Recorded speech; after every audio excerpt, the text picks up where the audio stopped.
The illusory truth effect. Have you ever noticed how hearing something repeatedly can shift your perception of its truthfulness? This fascinating phenomenon lies at the heart of what psychologists call the illusory truth effect. It operates on a simple yet profound principle. When you encounter information multiple times, your brain gradually begins to accept it as fact, regardless of whether it actually corresponds to reality. This cognitive mechanism explains numerous aspects of modern life that might otherwise seem puzzling. It clarifies why propaganda campaigns throughout history have proven so devastatingly effective. It illuminates the rapid spread of misinformation across social networks and news platforms. It even helps us understand why rumors take root in our minds and refuse to let go, even when our logical faculties tell us they make no sense whatsoever. The underlying reason for this effect stems from a fundamental characteristic of human cognition. Our brains are remarkably efficient, sometimes to our detriment. Processing every piece of information we encounter with full analytical rigor would require enormous mental resources. Imagine if you had to carefully evaluate every single statement you heard, every advertisement you saw, every claim made in conversation. The cognitive load would be overwhelming and exhausting. Instead, our minds have evolved to use mental shortcuts, cognitive mechanisms that allow us to navigate the world without constant deep analysis. One of the most powerful shortcuts involves familiarity. When something feels familiar because we've been exposed to it before, our brain makes an automatic assumption. It reasons, quite unconsciously, that familiar information must be true. After all, if we've heard it before, if it's part of our mental landscape, surely it must have some basis in reality.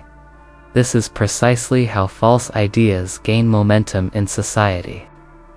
A statement might begin as nothing more than speculation or even deliberate fabrication. But with sufficient repetition across various platforms and contexts, it becomes woven into the fabric of accepted knowledge. Misinformation doesn't typically succeed through sophisticated argument or compelling evidence. Instead, it succeeds through simple, relentless repetition until the false becomes indistinguishable from the true in our minds. Consider some widely held misconceptions that illustrate this principle perfectly. Many parents firmly believe that sugar causes hyperactivity in children. This belief is so widespread that it influences purchasing decisions, party planning, and dietary restrictions. Yet scientific studies have consistently failed to establish this connection. Research shows no reliable link between sugar consumption and hyperactive behavior in children. The belief persists not because of evidence, but because of repetition. Parents hear it from other parents, see it referenced in media, and observe what they interpret as hyperactivity after birthday parties, creating a self-reinforcing cycle of false belief. Another classic example involves the persistent myth that humans use only 10% of their brain capacity. This claim has been thoroughly debunked by neuroscience. Brain imaging studies clearly show that we use virtually all parts of our brain, and most of the brain is active most of the time. Different regions handle different functions, but there's no vast reservoir of untapped potential waiting to be unlocked. Despite this scientific consensus, the myth endures. It appears in movies, self-help books, and motivational speeches. The repetition has made it feel true, even though it's completely false. Similarly, Many people believe that lightning never strikes the same place twice.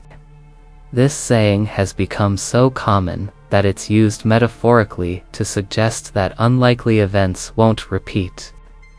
In reality, lightning frequently strikes the same locations multiple times, particularly tall structures like skyscrapers and towers.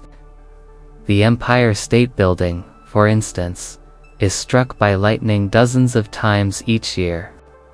Yet because the false saying is repeated so often in casual conversation and media, many people accept it as a legitimate fact about the natural world. The advertising industry has mastered the illusory truth effect with remarkable sophistication. When you encounter a slogan like "Red Bull gives you wings" repeated across television, radio, print media, and online platforms, something interesting happens in your brain. Consciously, you understand that drinking an energy drink won't enable human flight. That's obvious. But the repeated association between Red Bull and concepts like energy, alertness, and enhanced performance begins to feel true at a deeper level. The next time you feel tired and see a Red Bull, your brain recalls that repeated message, and you're more inclined to purchase it. Political campaigns represent another domain where the illusory truth effect operates with tremendous power. Consider how candidates craft and repeat simple phrases throughout their campaigns.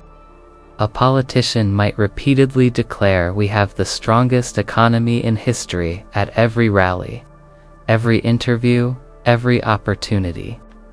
With sufficient repetition, this phrase begins to lodge itself in voters' minds as accepted fact, even if economic data tells a more complicated story.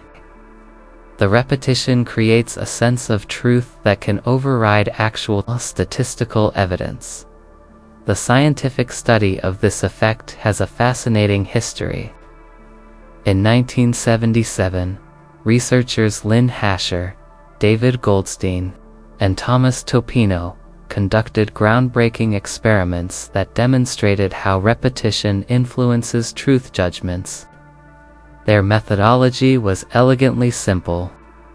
They presented participants with a series of statements, some true and some false, and varied how many times participants saw each statement. The results were striking. The more frequently participants encountered a statement, regardless of its actual truth value, the more likely they were to rate it as true. This happened even when participants had no additional evidence or reasoning to support the claim. More recent research has reinforced and expanded these findings in remarkable ways. Studies have shown that the illusory truth effect persists, even when people are explicitly told that statements are false.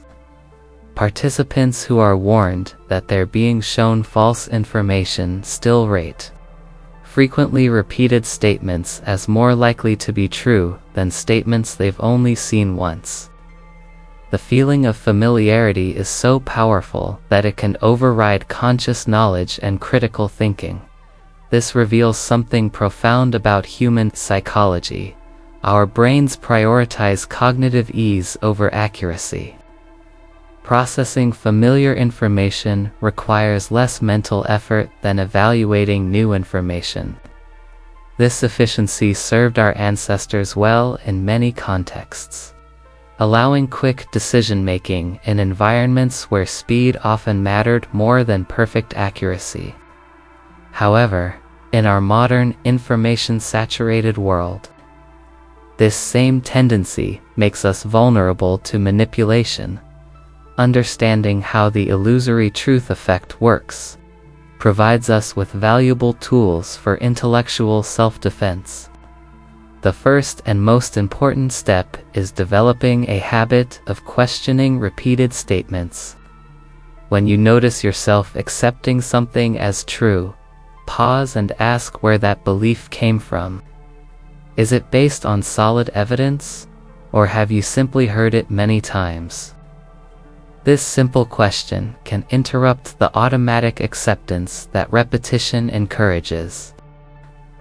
Seeking out multiple viewpoints represents another crucial defense against this effect. When you expose yourself only to information sources that repeat the same narratives, you become particularly vulnerable to the illusory truth effect. Those repeated messages feel increasingly true simply through familiarity. By deliberately seeking diverse perspectives, you create cognitive friction that forces your brain to evaluate claims more carefully rather than accepting them through repetition alone. Emotional manipulation amplifies the illusory truth effect significantly. When information is delivered with strong emotional content, whether fear, anger, outrage, or excitement, it becomes even more likely to stick in memory. The combination of emotional intensity and repetition creates an especially powerful form of persuasion. Advertisers and political operatives understand this dynamic well, which is why they combine repeated messages with emotionally charged imagery and language. Being aware of this amplification effect allows you to maintain critical distance. When you notice emotional manipulation at work, if you find yourself having a strong emotional reaction to a repeated message, that's precisely the moment to engage your critical thinking most carefully. Ask yourself whether the emotional response is justified by the actual content, or whether it's being artificially heightened to make the message more memorable and persuasive. Repetition stands as one of the most powerful psychological tools ever discovered.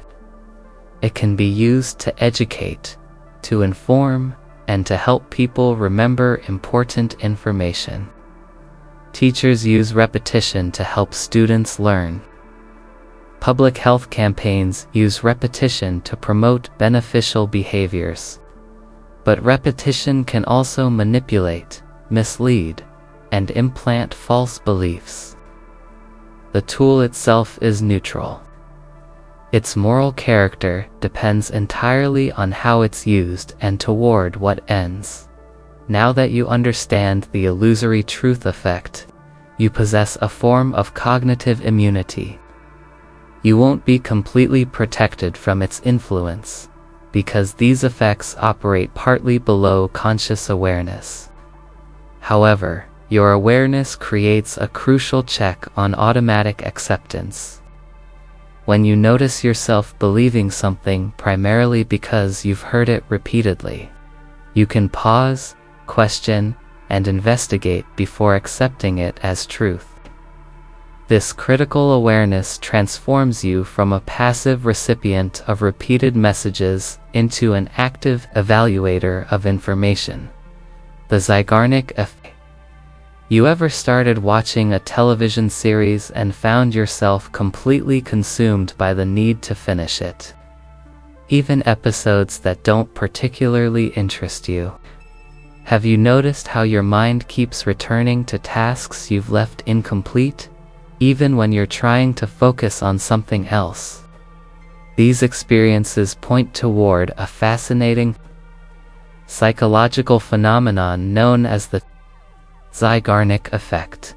This cognitive principle explains why unfinished tasks occupy mental space in ways that completed tasks never do.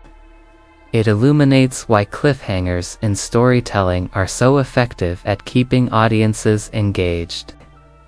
It clarifies why to-do lists can create persistent anxiety.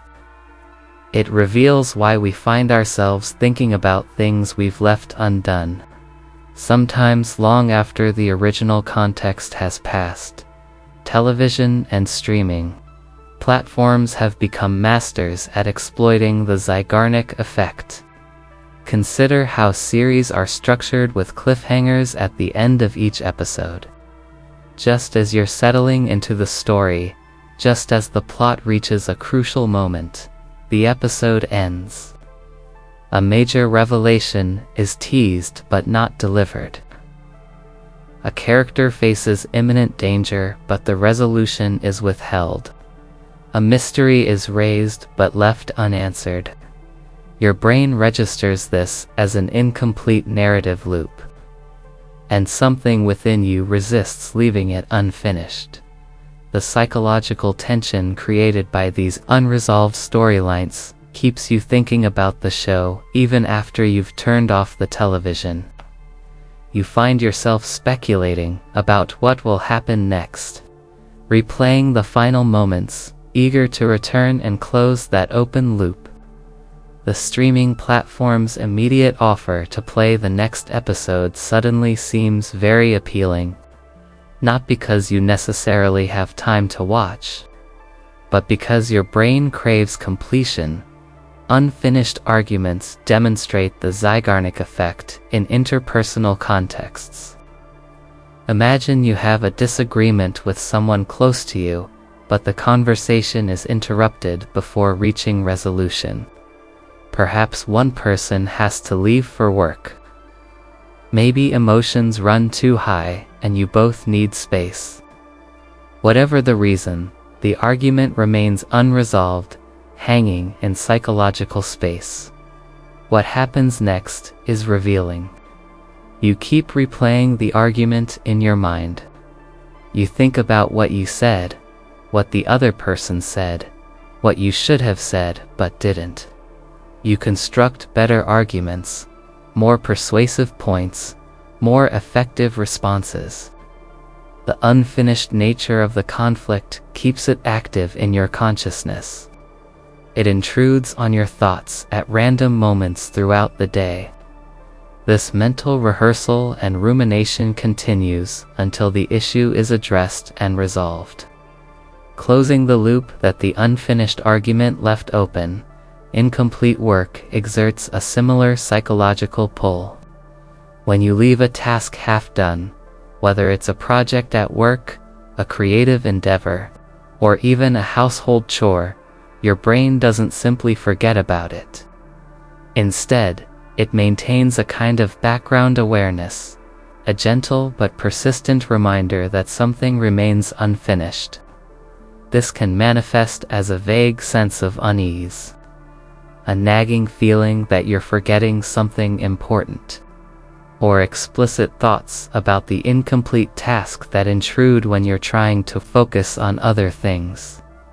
The discovery of this effect has an interesting origin story.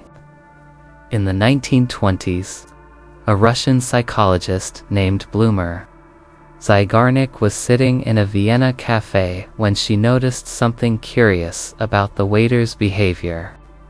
They could remember detailed, complex orders for tables whose customers hadn't yet paid. They recalled who ordered what, which modifications were requested, which drinks accompanied which meals. Their memory for unpaid orders was remarkably precise. However, once a table's bill was settled and payment received, something changed.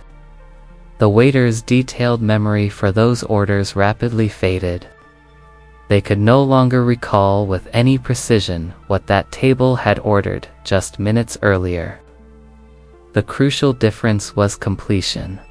Unpaid bills represented unfinished business, incomplete transactions. Once the bill was paid, the task was complete, and the need to maintain that information in active memory disappeared. Zeigarnik recognized that this pattern revealed something fundamental about human memory and cognition. She conducted formal experiments to test her observation and confirmed that people show significantly better recall for interrupted or incomplete tasks compared to completed ones. The unfinished nature of a task creates a kind of cognitive tension that keeps information readily accessible in memory.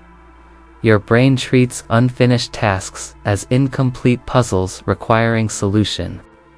There's an open loop in your mental system, and evolutionary psychology suggests that our ancestors benefited from a cognitive design that prompted them to complete important tasks. Starting to build a shelter but leaving it half-finished could be dangerous. Beginning to prepare food but abandoning the process midway could lead to waste or spoilage. This pressure to complete what we start may have provided survival advantages. This mental tension serves a useful purpose. It increases focus and motivation, but only under certain conditions. If you believe a task is achievable, if you feel capable of completing it, the Zeigarnik effect can drive you forward. The incomplete status creates psychological momentum that propels you toward completion. However, if a task feels overwhelming, if it seems impossibly difficult or complex, the effect can backfire. Instead of motivation, you experience anxiety and avoidance. The incomplete task weighs on you, but the prospect of tackling it feels so daunting that you engage in procrastination, which only increases the psychological burden. Understanding this dynamic suggests practical strategies for harnessing the Zeigarnik effect productively. One powerful technique involves simply starting tasks, even if you don't intend to finish them immediately.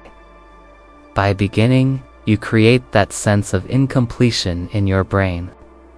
Your cognitive system now recognizes this as something that needs finishing. This can be particularly effective for tasks you've been avoiding. Starting, even in the smallest way, transforms the task from something external and abstract into something your brain is invested in completing, for studying and learning.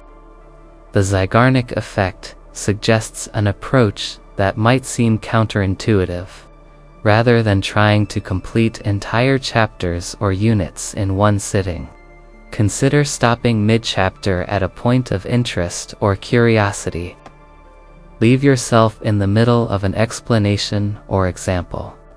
Your brain will maintain that information in a more active state, creating a natural desire to return and continue. When you pick up the material again, you'll find you remember where you left off with unusual clarity. Sales and marketing professionals have developed sophisticated applications of the Zeigarnik effect. Free trials operate on this principle.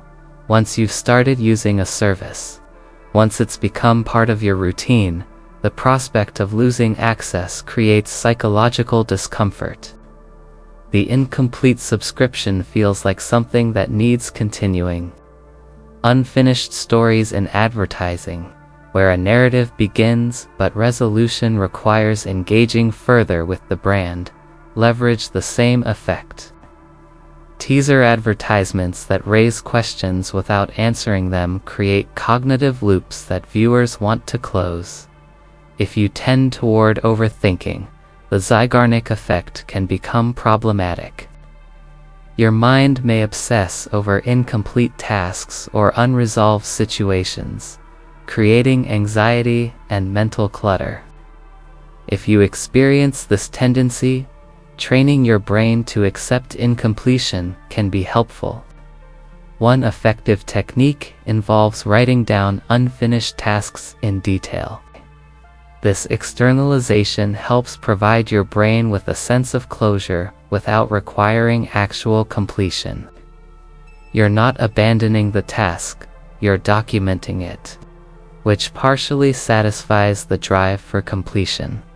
Sleep disturbances often connect to the Zeigarnik effect. If you lie awake at night with your mind racing through incomplete tasks, consider establishing a brain dump practice before bed.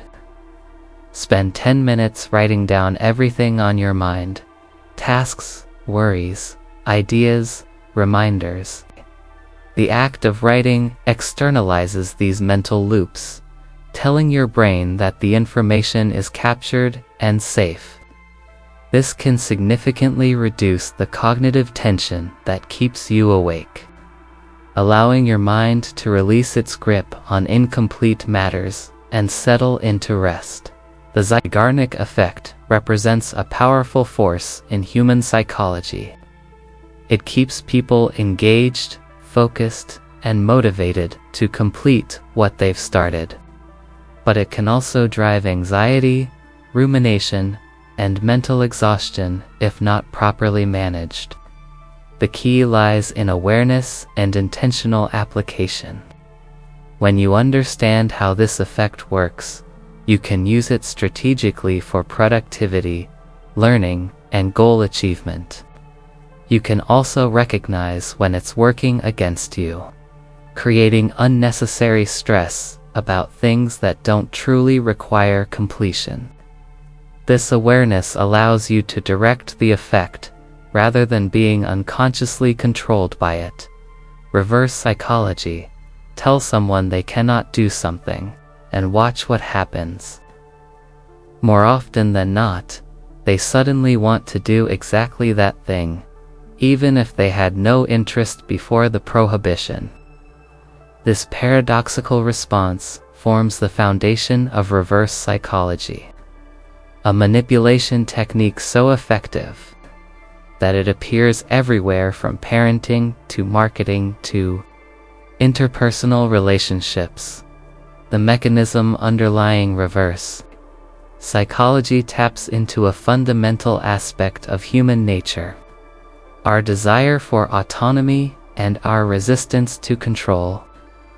People like to believe they are the authors of their own choices, the masters of their own decisions.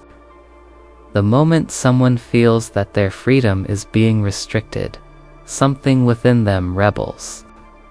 This isn't necessarily a conscious decision. It's an instinctive psychological reaction that occurs whether we're aware of it or not. Psychologists call this mental rebellion reactance. It describes the psychological state that emerges when people perceive threats to their freedom of choice. When someone says, "You can't do that," or "This isn't for you," the brain doesn't simply process this as information. Instead, it interprets it as a challenge to autonomy. Rather than accepting the limitation, the mind pushes back, suddenly finding the restricted option more appealing than it was before. This pattern plays out in countless everyday situations. Consider a teenager who shows little interest in attending a particular party. Their enthusiasm is lukewarm at best. But then a parent declares, "You're not allowed to go to that party." Suddenly, almost magically, the teenager feels an intense, sometimes overwhelming desire to attend. The party that seemed boring moments ago now appears as the most important social event imaginable. The prohibition transformed indifference into desperate wanting. Or imagine a customer browsing products with mild interest but no real intention to buy. Then they encounter a label that reads "Only for the most daring buyers," or "Not everyone can handle this." Something shifts in their psychology. The implication that they might not qualify, that they might not be bold enough or sophisticated enough, triggers reaction. They feel compelled to prove that they do belong in that exclusive category, and purchasing the product becomes a way of asserting their worthiness. The principle even works with children and food. A child steadfastly refuses to eat vegetables, pushing them around the plate and making faces. Direct commands to eat them typically fail. But a parent who sighs and says, "I guess you're just not strong enough to eat carrots," might witness something interesting. The child's attitude shifts. Eating the carrots becomes not about obedience, but about demonstrating strength. By framing the refusal as inability rather than defiance, the parent has transformed the psychological dynamic. The forbidden fruit effect describes a specific manifestation of reality. Things that are off limits, prohibited, or restricted automatically gain enhanced appeal. This isn't because they're objectively more valuable or desirable. It's because the restriction itself makes them seem special. When something is forbidden, our brains make an assumption. If someone went to the trouble of forbidding it, it must be worth having. The scarcity principle amplifies this effect powerfully. Human beings have evolved in environments where scarcity of resources was a constant concern. When something is rare or in limited supply, it triggers deep psychological responses related to loss, aversion, and competition. We want to obtain it before it disappears or before others claim it. Marketing professionals understand this dynamic intimately, which explains phrases like limited edition, while supplies last, and exclusive access. Reverse psychology appears throughout marketing and sales in sophisticated forms. Some advertisements explicitly tell potential customers that their product isn't for everyone. This framing might seem to limit the potential market, but it actually expands it by triggering people who might have felt ambivalent suddenly want to prove they're part of the select group who can appreciate or afford the product. The exclusion becomes an invitation. Online retailers display messages like "only to left in stock" to create urgency through artificial scarcity. Whether or not only 2 items actually remain is often less relevant than the psychological impact of the message. The fear of missing out activates, combining with reactance against the possibility of being denied. The result is impulsive purchasing behavior driven not by rational need but by psychological pressure. Negotiation tactics frequently employ reverse psychology in subtle ways. When someone hesitates about a deal, appearing uncertain or uncommitted, the other party might say something like "you're probably not interested," and that's perfectly fine. This statement, which appears to release the hesitant party from any obligation, often produces the opposite effect. The person suddenly feels motivated to demonstrate their interest, to prove that they are, in fact, engaged and serious. Salespeople use this technique to move indecisive buyers toward commitment without appearing pushy. Leadership contexts reveal another dimension of reverse psychology. A manager who says "I doubt anyone is brave enough to take on this challenge" isn't making a factual statement so much as issuing a subtle dare. Employees who might have avoided the difficult tasks suddenly feel compelled to step forward, to demonstrate their courage and capability. Coaches employ similar tactics, suggesting that athletes probably can't handle one more repetition or can't maintain their pace. The athletes, feeling their competence questioned, dig deeper and push harder than they might have if simply encouraged. However, reverse psychology has a shadow side that shouldn't be ignored. Manipulative individuals use it to control others while maintaining plausible deniability. In toxic relationships, someone might say "fine, leave if you want," knowing full well that this statement will provoke guilt and cause the other person to stay. The phrase appears to offer freedom while actually constraining it. The manipulation lies in understanding the target's psychology well enough to predict their reactance response.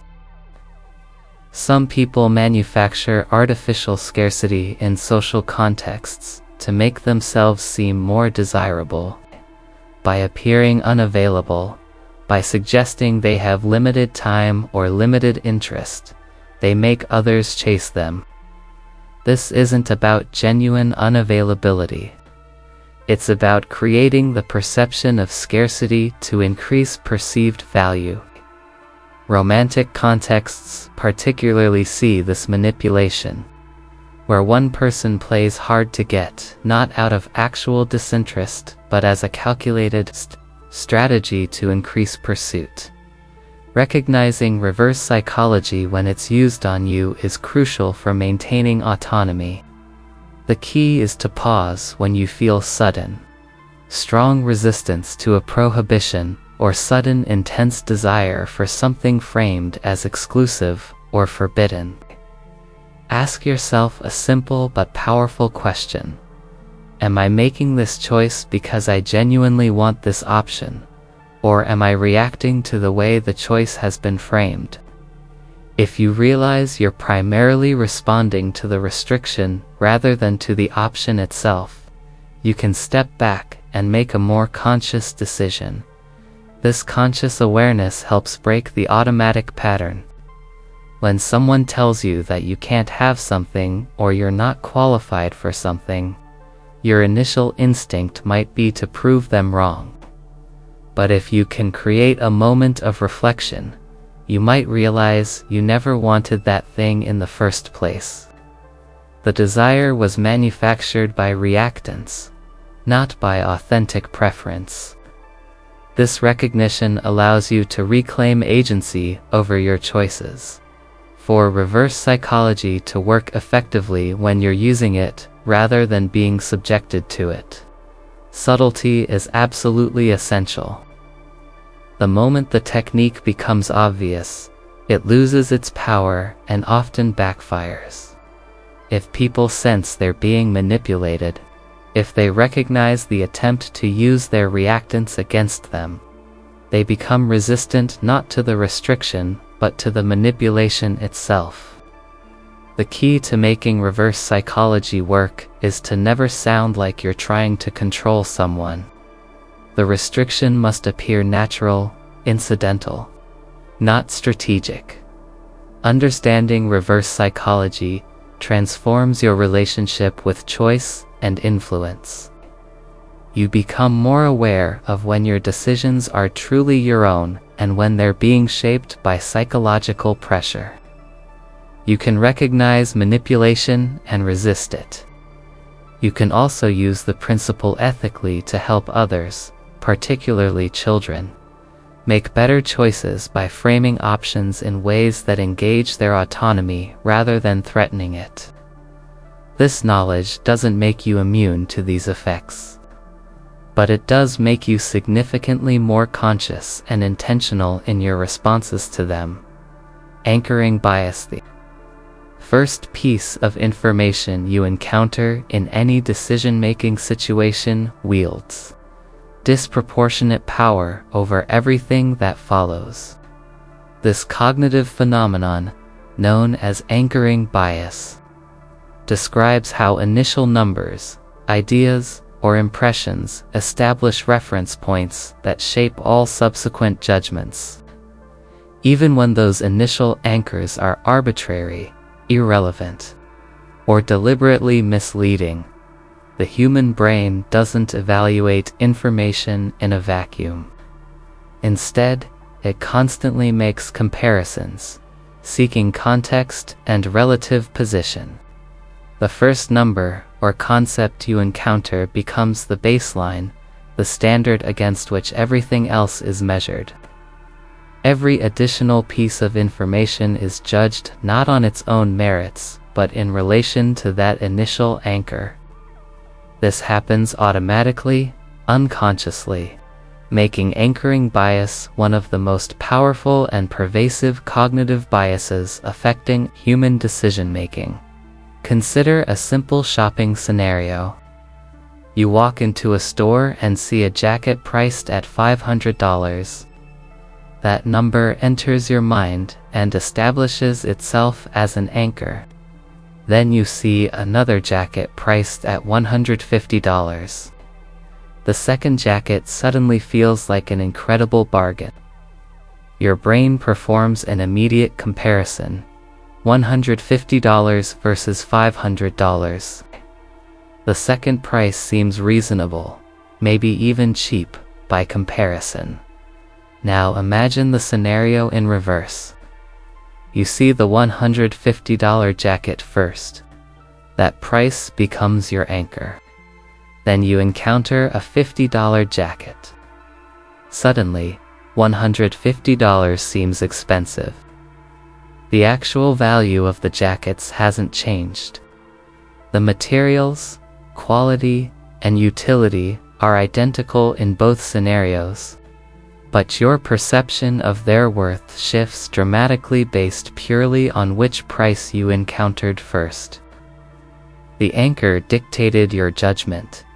Businesses understand anchoring bias with remarkable sophistication and build their pricing strategies around it.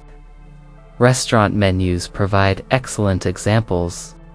Have you ever noticed an extremely expensive item at the top of a menu, something so pricey that almost no one orders it? A $200 steak, perhaps, or a $300 bottle of wine. These items aren't really meant to sell in high volume. They exist primarily to establish an anchor that makes everything else seem reasonably priced by comparison. After seeing that $200 steak, a $70 steak doesn't seem nearly as expensive as it would have otherwise.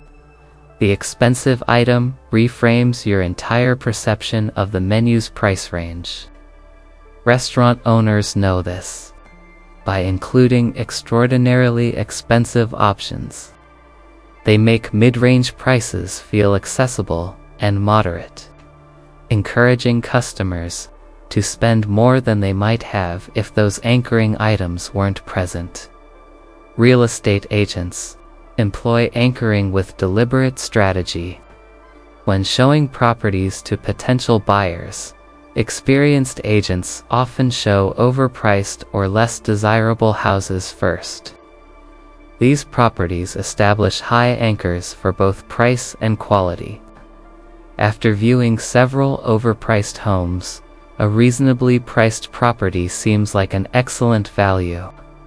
The buyer's perception has been shaped not by the actual quality or value of the homes, but by the sequence in which they were presented. Technology companies use anchoring when launching new products. They often introduce premium versions first, establishing high-price anchors in consumers' minds. When the standard version is released at a lower price point, it seems affordable by comparison, even if it's still expensive in absolute terms.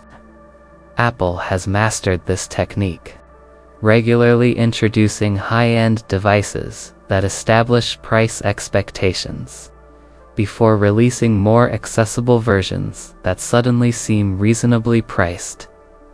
Anchoring bias profoundly affects salary negotiations, often determining outcomes more than actual qualifications or market rates. When a company makes the first offer, that number becomes the anchor around which all further negotiation revolves. If they offer $40,000, subsequent discussion centers on incremental adjustments to that figure. The entire negotiation operates within a range defined by that initial anchor, but consider what happens when the candidate makes the first move instead, proposing a salary of $60,000. Now that higher number becomes the anchor. Even if negotiation brings the final figure below $60,000, it's likely to end up higher than if the company's $40,000 anchor had been accepted. The first number sets the stage, defining the boundaries within which the negotiation occurs. This effect extends beyond monetary negotiations into legal contexts with sometimes disturbing implications. When lawyers request specific settlement amounts or when prosecutors recommend particular sentences, those numbers anchor subsequent decisions. Studies have shown that even experienced judges are influenced by initial sentencing When a prosecutor requests a severe sentence, the final sentence tends to be higher than when the initial recommendation was more moderate, even when the same evidence is presented. The anchor influences judgment even among professionals trained to be objective. Anchoring bias also distorts how we perceive people, particularly through first impressions. When someone is introduced to you as brilliant, accomplished, or highly skilled, that description becomes an anchor that colors all subsequent observations. You unconsciously look for evidence confirming that initial characterization. You interpret ambiguous behaviors in ways that align with the anchor. If someone is introduced as difficult or troubled, you filter their actions through that lens. Finding evidence of difficulty even in neutral behaviors, these perceptual anchors become self-fulfilling in social contexts. People treated as incompetent may internalize that assessment and perform worse than their actual abilities would predict. People treated as capable often rise to meet elevated expectations. The anchor doesn't just affect external perception. It influences the person's own self-concept and behavior. The power of anchoring extends to self-perception and identity. If you've always thought of yourself as bad at mathematics, that belief becomes an anchor that persists even when you improve. Your mind holds on to the old identity, making it harder to recognize progress. You discount successes as flukes and interpret struggles as confirmation of your fundamental inability. The anchor of self-concept can be more limiting than actual capability. Overcoming anchoring bias requires deliberate, conscious effort. The first step is recognizing when anchors are being established. When you see a discount, pause and ask yourself, what was the original price, and was that price ever realistic? Many retailers inflate original prices specifically to make discounts seem more impressive. The sale price might be the actual intended price all along, but the inflated anchor makes it seem like an exceptional deal in negotiations. You can counter anchoring bias by refusing to let the other party set the anchor. Make the first offer yourself, establishing a reference point favorable to your interests. If the other party offers first and their anchor is unreasonable, explicitly reject it and establish a new anchor based on objective criteria like market rates, comparable situations, or documented value. Another defense against anchoring is to seek multiple reference points before making judgments. If you're buying a car, don't fixate on the first price you see. Research prices from many sources, establishing a range rather than a single anchor. This distributes your reference points, making it harder for any single anchor to dominate your perception. Question your intuitions about value and reasonableness. When something feels like a good deal, ask why. Is it objectively valuable, or does it simply compare favorably to an anchor you encountered? When something feels expensive, consider whether you're comparing it to an inappropriately low anchor. By consciously examining the comparisons your brain makes automatically, you can develop more accurate assessments that rely less on arbitrary reference points. Understanding anchoring bias transforms how you approach decisions involving value, price, and quality. You become aware that your judgments are shaped not just by the options in front of you, but by the sequence and framing of information. This awareness allows you to be more deliberate, more skeptical of first impressions, and more conscious of how context shapes perception. You can't eliminate anchoring bias entirely, but you can substantially reduce its influence. Through conscious awareness and deliberate counter-strategies, the Ben Franklin effect common sense suggests that when you help someone, they should feel grateful and more inclined to help you in return. The logic seems straightforward. Favors create goodwill, and goodwill promotes reciprocal kindness. But human psychology operates in more complicated ways than common sense predicts. Research reveals a counterintuitive pattern. People who do favors for you are actually more likely to help you again than those you've helped. This paradox is known as the Ben Franklin effect. The phenomenon takes its name from Benjamin Franklin, one of America's founding fathers and a keen observer of human nature. Franklin once faced a political problem. He had a rival who openly disliked him and opposed his initiatives. Rather than trying to win this adversary over through gifts or favors, Franklin employed a clever psychological strategy. He asked his rival for a small favor, specifically requesting to borrow a rare book from the man's collection. The rival, flattered by the recognition of his library's quality and Franklin's interest, lent him the book. Franklin returned it promptly with a note expressing sincere gratitude. Something shifted in their relationship. The rival's attitude toward Franklin changed noticeably. He became friendly and cooperative. Their relationship improved dramatically, and they remained on good terms afterward. Franklin recognized that he had stumbled upon something psychologically significant, and he documented this observation in his autobiography. What Franklin discovered touches on a fundamental principle of human psychology: cognitive dissonance. This term describes the mental discomfort people experience when their actions contradict their beliefs or attitudes. The human mind craves consistency between what we believe and what we do. When these elements conflict, we experience psychological tension that demands resolution. In the case of Franklin's rival, cognitive dissonance emerged when the man realized he had done a favor for someone he supposedly disliked. The action lending the book contradicted the attitude dislike of Franklin. This created uncomfortable psychological tension. The man's brain needed to resolve this contradiction. He had two options: admit that his action was irrational, or adjust his attitude to match his behavior.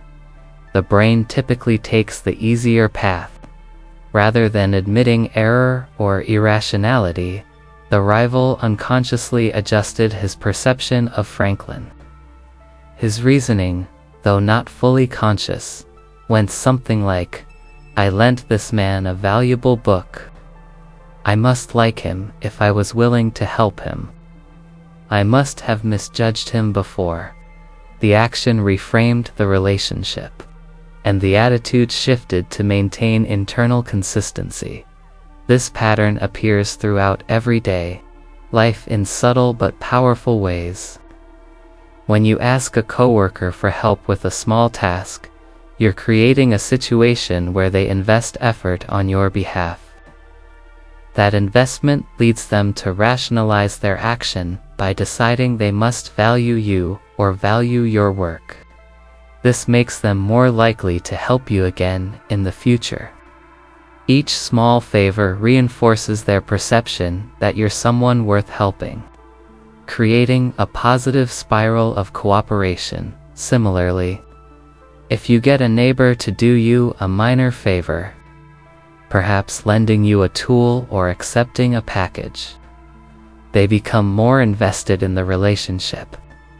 Their brain justifies the effort they put in by enhancing their perception of neighborly connection. The likelihood of future cooperation increases not because you've created a debt, but because they've convinced themselves that you're someone they want to help. This effect creates an interesting asymmetry in relationships.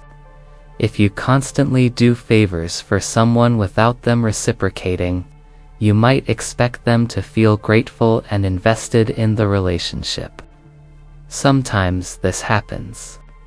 But often, especially if your help creates a sense of obligation or makes them feel indebted, they may actually start to resent you. The imbalance creates discomfort. They feel they should reciprocate but haven't, which generates guilt or defensiveness rather than gratitude. Conversely, when people help you, they become psychologically invested in your success and well-being. They've put effort into supporting you, which must mean you're worth supporting. This rationalization increases their positive feelings and their likelihood of helping again. The helper becomes more attached than the helped, which seems backwards but reflects the deep human need for consistency between actions and attitudes. Sales professionals have recognized and exploited the Ben Franklin effect in various ways. Some salespeople ask potential customers to perform small actions before attempting a sale. They might request feedback on a product, ask the customer to fill out a brief survey, or invite participation in a short demonstration. These small commitments create psychological investment. Once a customer has spent time and effort engaging with the salesperson or product, their brain seeks to justify that investment, making them more open to eventual purchase. Political campaigns use similar tactics when they ask supporters for small initial commitments. A candidate might request that supporters donate just $1, or sign a petition, or share a post on social media. These minimal actions create psychological investment. The supporters have now committed publicly to the candidate, which makes them more likely to continue supporting and even increase their involvement. They must justify their initial action, and the easiest justification is that the candidate is genuinely worth supporting. To strategically use the Ben Franklin effect in building positive relationships, begin by asking small favors from people with whom you'd like to develop better connections. The request should be genuinely appropriate, not manipulative. Perhaps you're new to an organization and could ask a more experienced colleague for advice on navigating a particular process. Perhaps you're working on a project and could ask someone for their perspective on an approach you're considering. These small requests create opportunities for others to invest in you, which paradoxically builds their positive feelings toward you. The key is ensuring that requests are reasonable, genuinely valued, and not burdensome. If you ask for favors that are too large, too frequent, or clearly self-serving without broader purpose, you'll create resentment rather than connection. The Ben Franklin effect works best with modest requests that allow the other person to feel helpful and competent without feeling used. There's also an interesting application of this principle in managing your own attitudes. If you find yourself disliking someone without strong justification, consider doing something kind for them. Your brain will work to resolve the cognitive dissonance between your negative feelings and your positive action. Often, the action influences the feeling more than the feeling influences the action. By treating someone kindly, even when you don't feel particularly warm toward them, You may find your feelings shifting to match your behavior. This isn't about being inauthentic or manipulative. It's about recognizing that feelings and actions influence each other. We often assume feelings must come first, that we can only act kindly toward people we already like. But psychology shows that actions can generate feelings. Treating someone with kindness, respect, or generosity can actually create genuine positive feelings toward them, resolving the dissonance between neutral or negative feelings and positive actions. Understanding the Ben Franklin effect reveals something profound about human psychology. We are remarkably good at rationalizing our behaviors and adjusting our attitudes to maintain internal consistency. This tendency shapes relationships, influences decisions, and creates patterns of connection and cooperation. By recognizing how the effect works, you can build stronger relationships through strategic vulnerability, asking for help rather than only offering it, and creating opportunities for others to invest in you emotionally and practically. The paradox of choice at first glance. Having more options seems unambiguously positive. More choices should mean greater freedom, higher likelihood of finding exactly what you want, and increased satisfaction with your ultimate selection. This intuition feels so obvious that entire economic and political systems are built around the assumption that expanding choice improves human welfare. Yet psychological research reveals something surprising and counterintuitive. Beyond a certain point, additional options don't increase satisfaction. Instead, they create anxiety, paralysis, and regret. This is the paradox of choice. When you walk into a store and encounter hundreds of variations of the same product category, the experience should feel empowering. Looking at dozens of breakfast cereals should mean you'll find one perfectly suited to your preferences. Browsing through thousands of movies on a streaming platform should ensure you find something you'll enjoy. Considering numerous potential career paths should increase the likelihood of finding fulfilling work. Yet in practice, abundance often produces the opposite effect. The problem arises because decision-making requires mental energy. Evaluating options, comparing features, weighing trade-offs, and predicting outcomes all consume cognitive resources. When choices are limited, this process feels manageable. You can carefully consider 2 or 3 options, make a reasoned decision, and feel confident in your selection. But when options multiply into dozens or hundreds, the cognitive burden becomes overwhelming. Your brain struggles to process all possible alternatives effectively. You worry about making the wrong choice. You wonder whether the perfect option exists just beyond the ones you've considered. The sheer volume of possibilities creates decision paralysis, where the difficulty of choosing leads to avoiding the decision altogether or making choices hastily just to escape the overwhelming process. This phenomenon has been demonstrated elegantly in psychological research. One famous study conducted in a grocery store compared customer behavior when presented with different numbers of jam samples. In one condition, shoppers encountered a display with 6 jam flavors available for tasting. In another condition, the display featured 24 flavors. The results were striking and counterintuitive. The larger display, with 24 flavors, attracted more initial attention. More people stopped to look at the extensive variety. Superficially, it seemed more appealing and generated more interest. However, Actual purchasing behavior told a very different story. Among customers who stopped at the 6-flavor display, 30% made a purchase. Among those who stopped at the 24-flavor display, only 3% bought jam.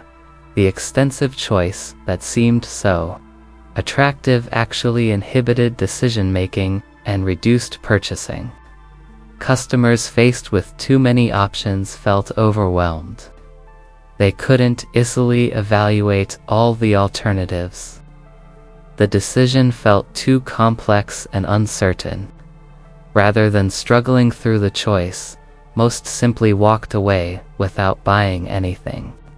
The abundance that promised greater satisfaction actually delivered confusion and avoidance. This pattern appears across countless domains of modern life. In career decisions, young people today face an overwhelming array of potential paths. Previous generations often had more constrained options based on geography, family expectations, social class, and available opportunities. While these constraints limited freedom in important ways, they also simplified decisions. Today's expanded options create anxiety and indecision. People delay committing to careers, constantly wondering if better opportunities exist. Unable to settle on a path because the alternatives seem endless. Relationships and dating have been transformed by technology in ways that exemplify the paradox of choice. Dating applications present users with what appears to be an unlimited pool of potential partners.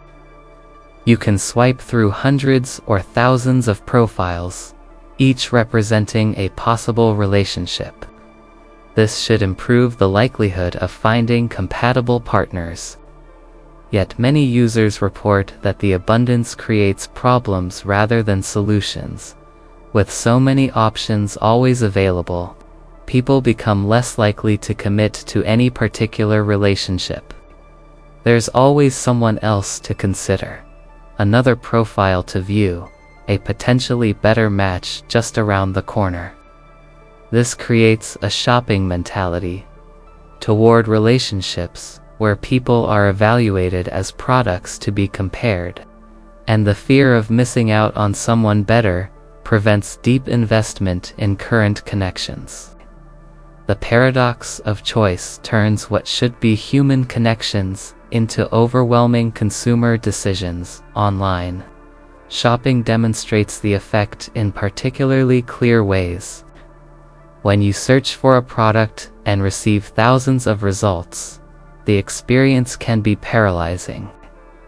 You look at dozens of options, reading reviews, comparing features, checking prices across multiple vendors. Hours can pass in this research phase. Even after purchasing, you often feel less satisfied than you might expect because you wonder whether one of the many alternatives you didn't choose would have been better. This pattern extends to entertainment choices. Streaming services offer thousands of movies and television shows. This vast library should ensure you always find something enjoyable to watch. Instead, many people spend more time scrolling through options than actually watching content. The decision about what to watch becomes so difficult and time-consuming that the pleasure of the eventual choice is diminished. Sometimes, people give up entirely, overwhelmed by options and unable to settle on anything. The paradox of choice affects satisfaction even after decisions are made.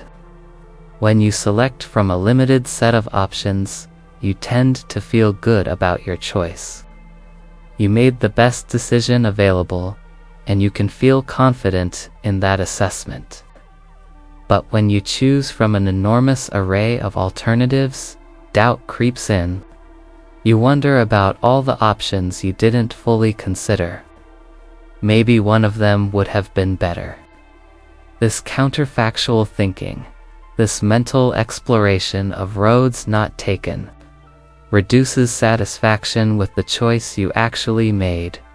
Psychologist Barry Schwartz, who brought widespread attention to the paradox of choice, distinguishes between two types of decision makers: satisficers and maximizers. Satisficers set reasonable criteria for what they need and select the first option that meets those criteria. They're satisfied with good enough. Maximizers, by contrast, seek the absolute best option. They exhaustively research alternatives, constantly comparing options, trying to ensure they've made the optimal choice. Maximizers experience the paradox of choice most acutely, because they need to evaluate all possibilities to ensure they've found the best. They're overwhelmed when choices are abundant. They spend enormous amounts of time and energy on decisions. Even after choosing, they experience less satisfaction because they can always imagine that some unconsidered option might have been better. Satisficers, by contrast, experience less decision stress and greater satisfaction because they're content with choices that meet their needs rather than obsessing over finding perfection. Businesses and designers have begun to recognize the problems created by excessive choice and have developed strategies to mitigate them. High-end brands often deliberately limit their product lines. Rather than offering dozens of variations, they present a carefully curated selection. This constraint paradoxically increases appeal by simplifying decision-making and suggesting that each available option has been thoughtfully chosen for quality. Streaming services have started implementing curation features that narrow choices. Rather than presenting their entire catalog, they offer top picks for you or trending now sections that reduce options to manageable numbers. These features help users escape the paralysis of unlimited choice by providing structured starting points for decision-making. Productivity experts recommend similar approaches to personal task management. Rather than maintaining exhaustive to-do lists with dozens of items, they suggest identifying just 3 to 5 priority tasks each day. This constraint forces clarity about what truly matters and makes the decision about where to focus energy much simpler. The limited list feels achievable rather than overwhelming. To counteract the paradox of choice in your own life, developing decision-making strategies can be transformative. One powerful approach involves establishing clear criteria before evaluating options. If you know what features or characteristics matter most to you, you can quickly eliminate alternatives that don't meet your requirements. This narrows the field to a manageable set of genuine contenders. Another effective strategy is imposing time limits on decisions. Give yourself a specific, limited amount of time to research and evaluate options. When time expires, make a choice from the alternatives you've considered. This prevents the endless research spiral, where you keep searching for better options, long after you've found perfectly adequate ones.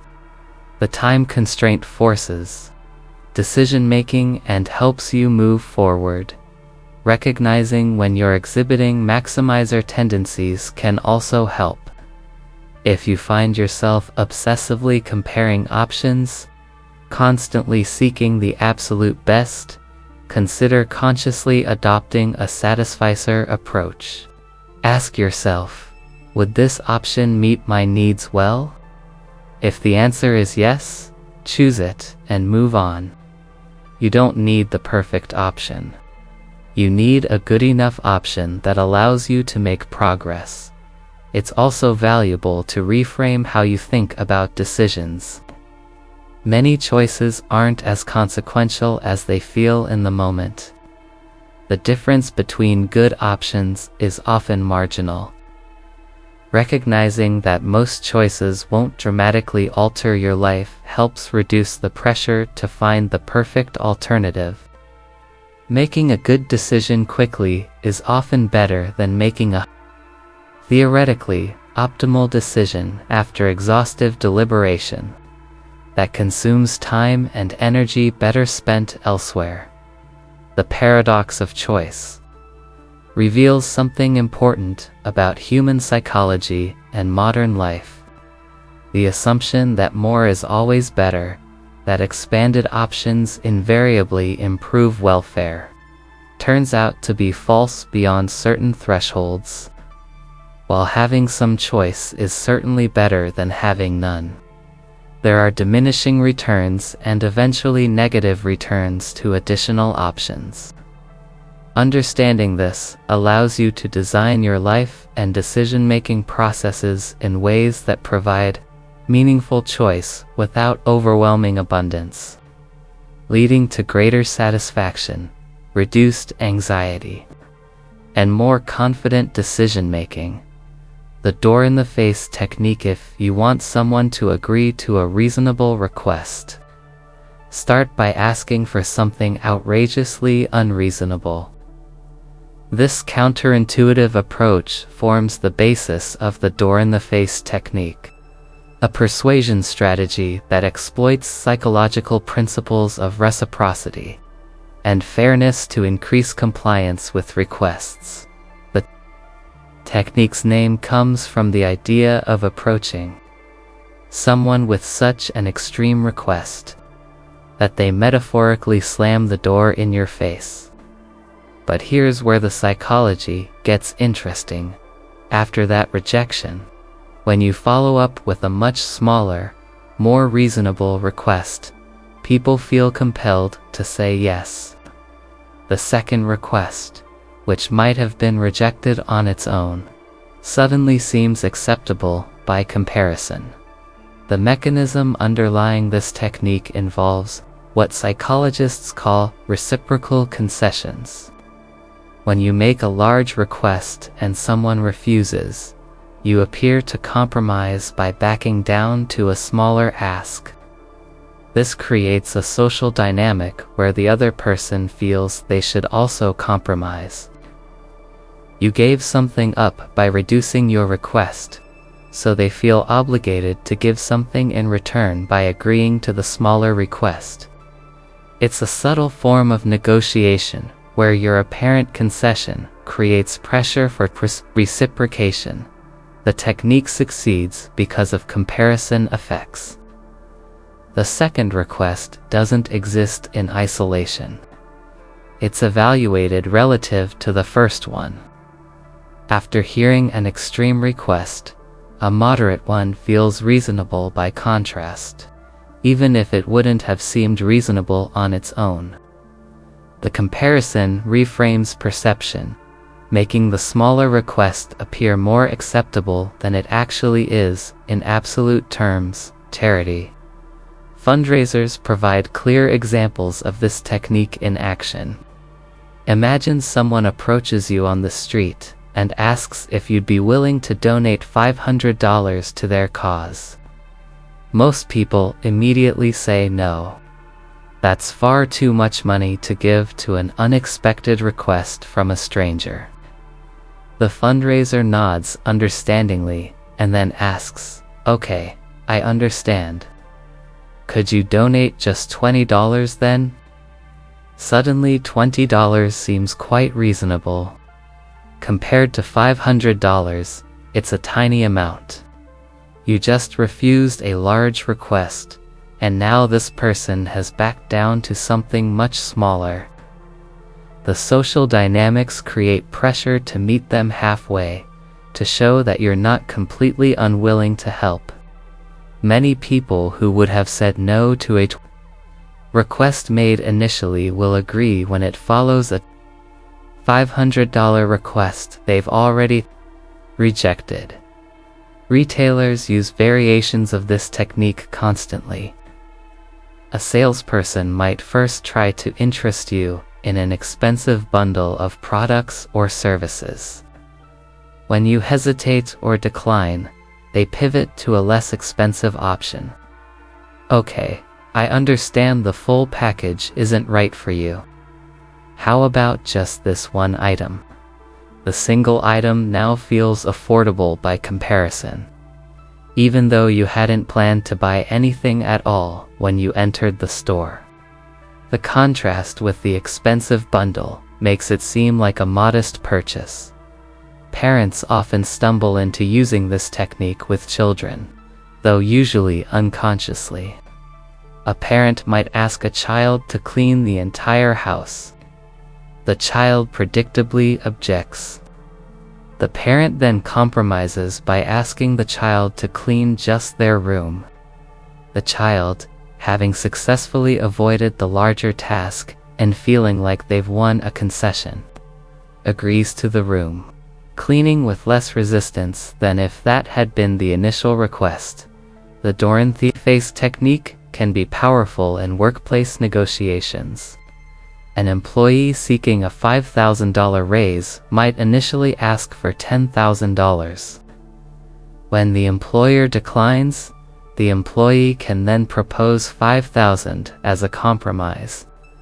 The employer, having just rejected a much larger number, may view $5,000 as a reasonable middle ground. The technique reframes the negotiation in ways favorable to the person making the requests. However, the technique has important limitations. The initial request must be large but not so absurdly unreasonable that it seems like a joke or an insult. If someone asks you for $1 million and then backs down to $20, you're more likely to feel mocked than obligated. The first request needs to be within the realm of plausibility, even if it's unlikely to be accepted. It should feel like something the person genuinely wants, not like a transparent manipulation. The timing between requests matters as well. The follow-up request should come relatively quickly after the rejection of the first. If too much time passes, the psychological connection between them weakens. The sense that the requester has made a concession fades, and the second request stands on its own, without the comparative framing that makes it seem more reasonable. The technique works best when the same person makes both requests. If different people make the two asks, the reciprocal concession dynamic doesn't activate. There's no sense that anyone has compromised or backed down, so the psychological pressure to reciprocate doesn't emerge. The Dorian-Thies effect relies on the perception that the requester has adjusted their ask in response to your resistance. Understanding this technique allows you to recognize when it's being used on you. The next time someone makes an extreme request followed quickly by a more moderate one, pause before agreeing. Ask yourself, would I have agreed to this second request if it had been the first thing they asked? If the answer is no, you're likely being influenced by the door-in-the-face technique. The second request only seems reasonable because of the comparison with the first, not because it's genuinely something you want to do. Being aware of the technique doesn't make you immune to it, but it does create space for more conscious decision-making. You can recognize the psychological pressure you're feeling to reciprocate the apparent concession and choose whether to yield to that pressure or resist it. Sometimes, the second request might genuinely be reasonable and worth agreeing to. Other times, it's simply less unreasonable than the first, which isn't the same as actually being reasonable. The foot in the door technique. While the door-in-the-face technique works by starting large and scaling down, another powerful influence strategy works in exactly the opposite direction. The foot in the door technique achieves compliance by starting with tiny requests and gradually escalating. Once someone says yes to something small, they become much more likely to agree to larger requests later. The name comes from the image of a door-to-door salesperson who just needs to get their foot in the door. Once that initial barrier is crossed, once the door is open even slightly, the possibility of entry expands dramatically. In psychological terms, once someone makes a small commitment, they become invested in a pattern of saying yes that makes subsequent, larger commitments easier to obtain. The principle driving this effect is consistency. Human beings have a deep psychological need to see themselves as consistent in their attitudes and behaviors. When you take an action, your brain begins forming an identity around that action. If you agree to help someone with a small favor, your mind starts categorizing you as someone who helps that person. When they later ask for a larger favor, refusing would contradict the identity you've established. To maintain consistency, to avoid the discomfort of seeing yourself as inconsistent or hypocritical, you're more likely to agree to the larger request.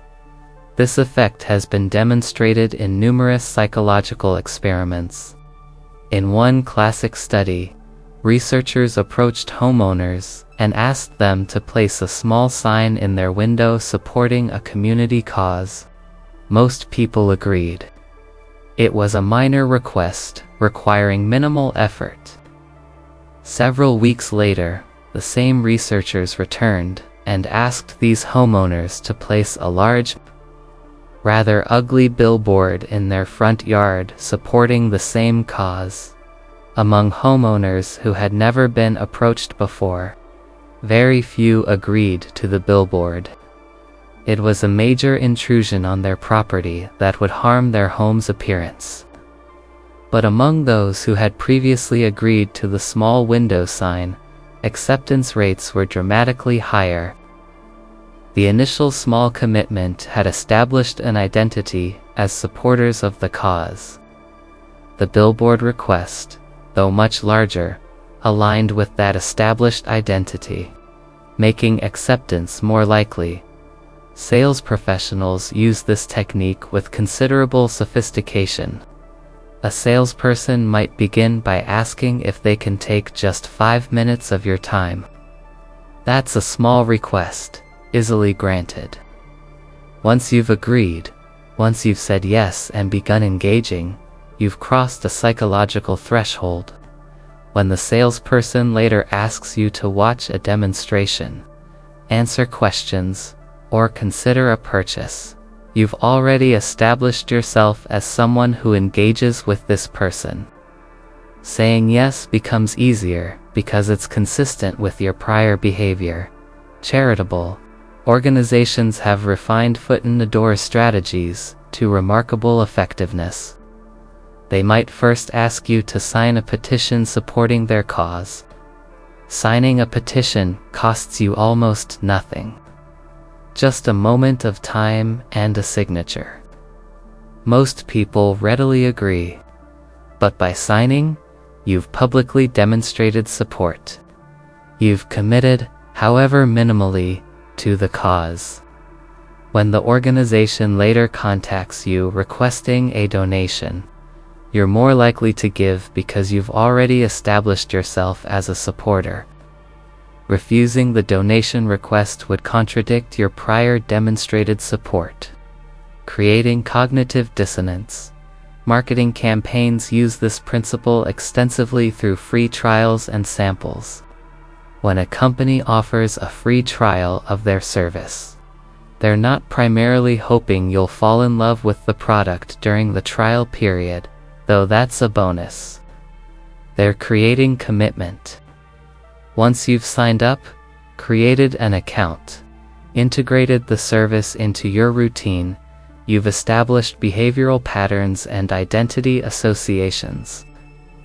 When the trial ends and payment is required, canceling feels like disrupting something you've already committed to.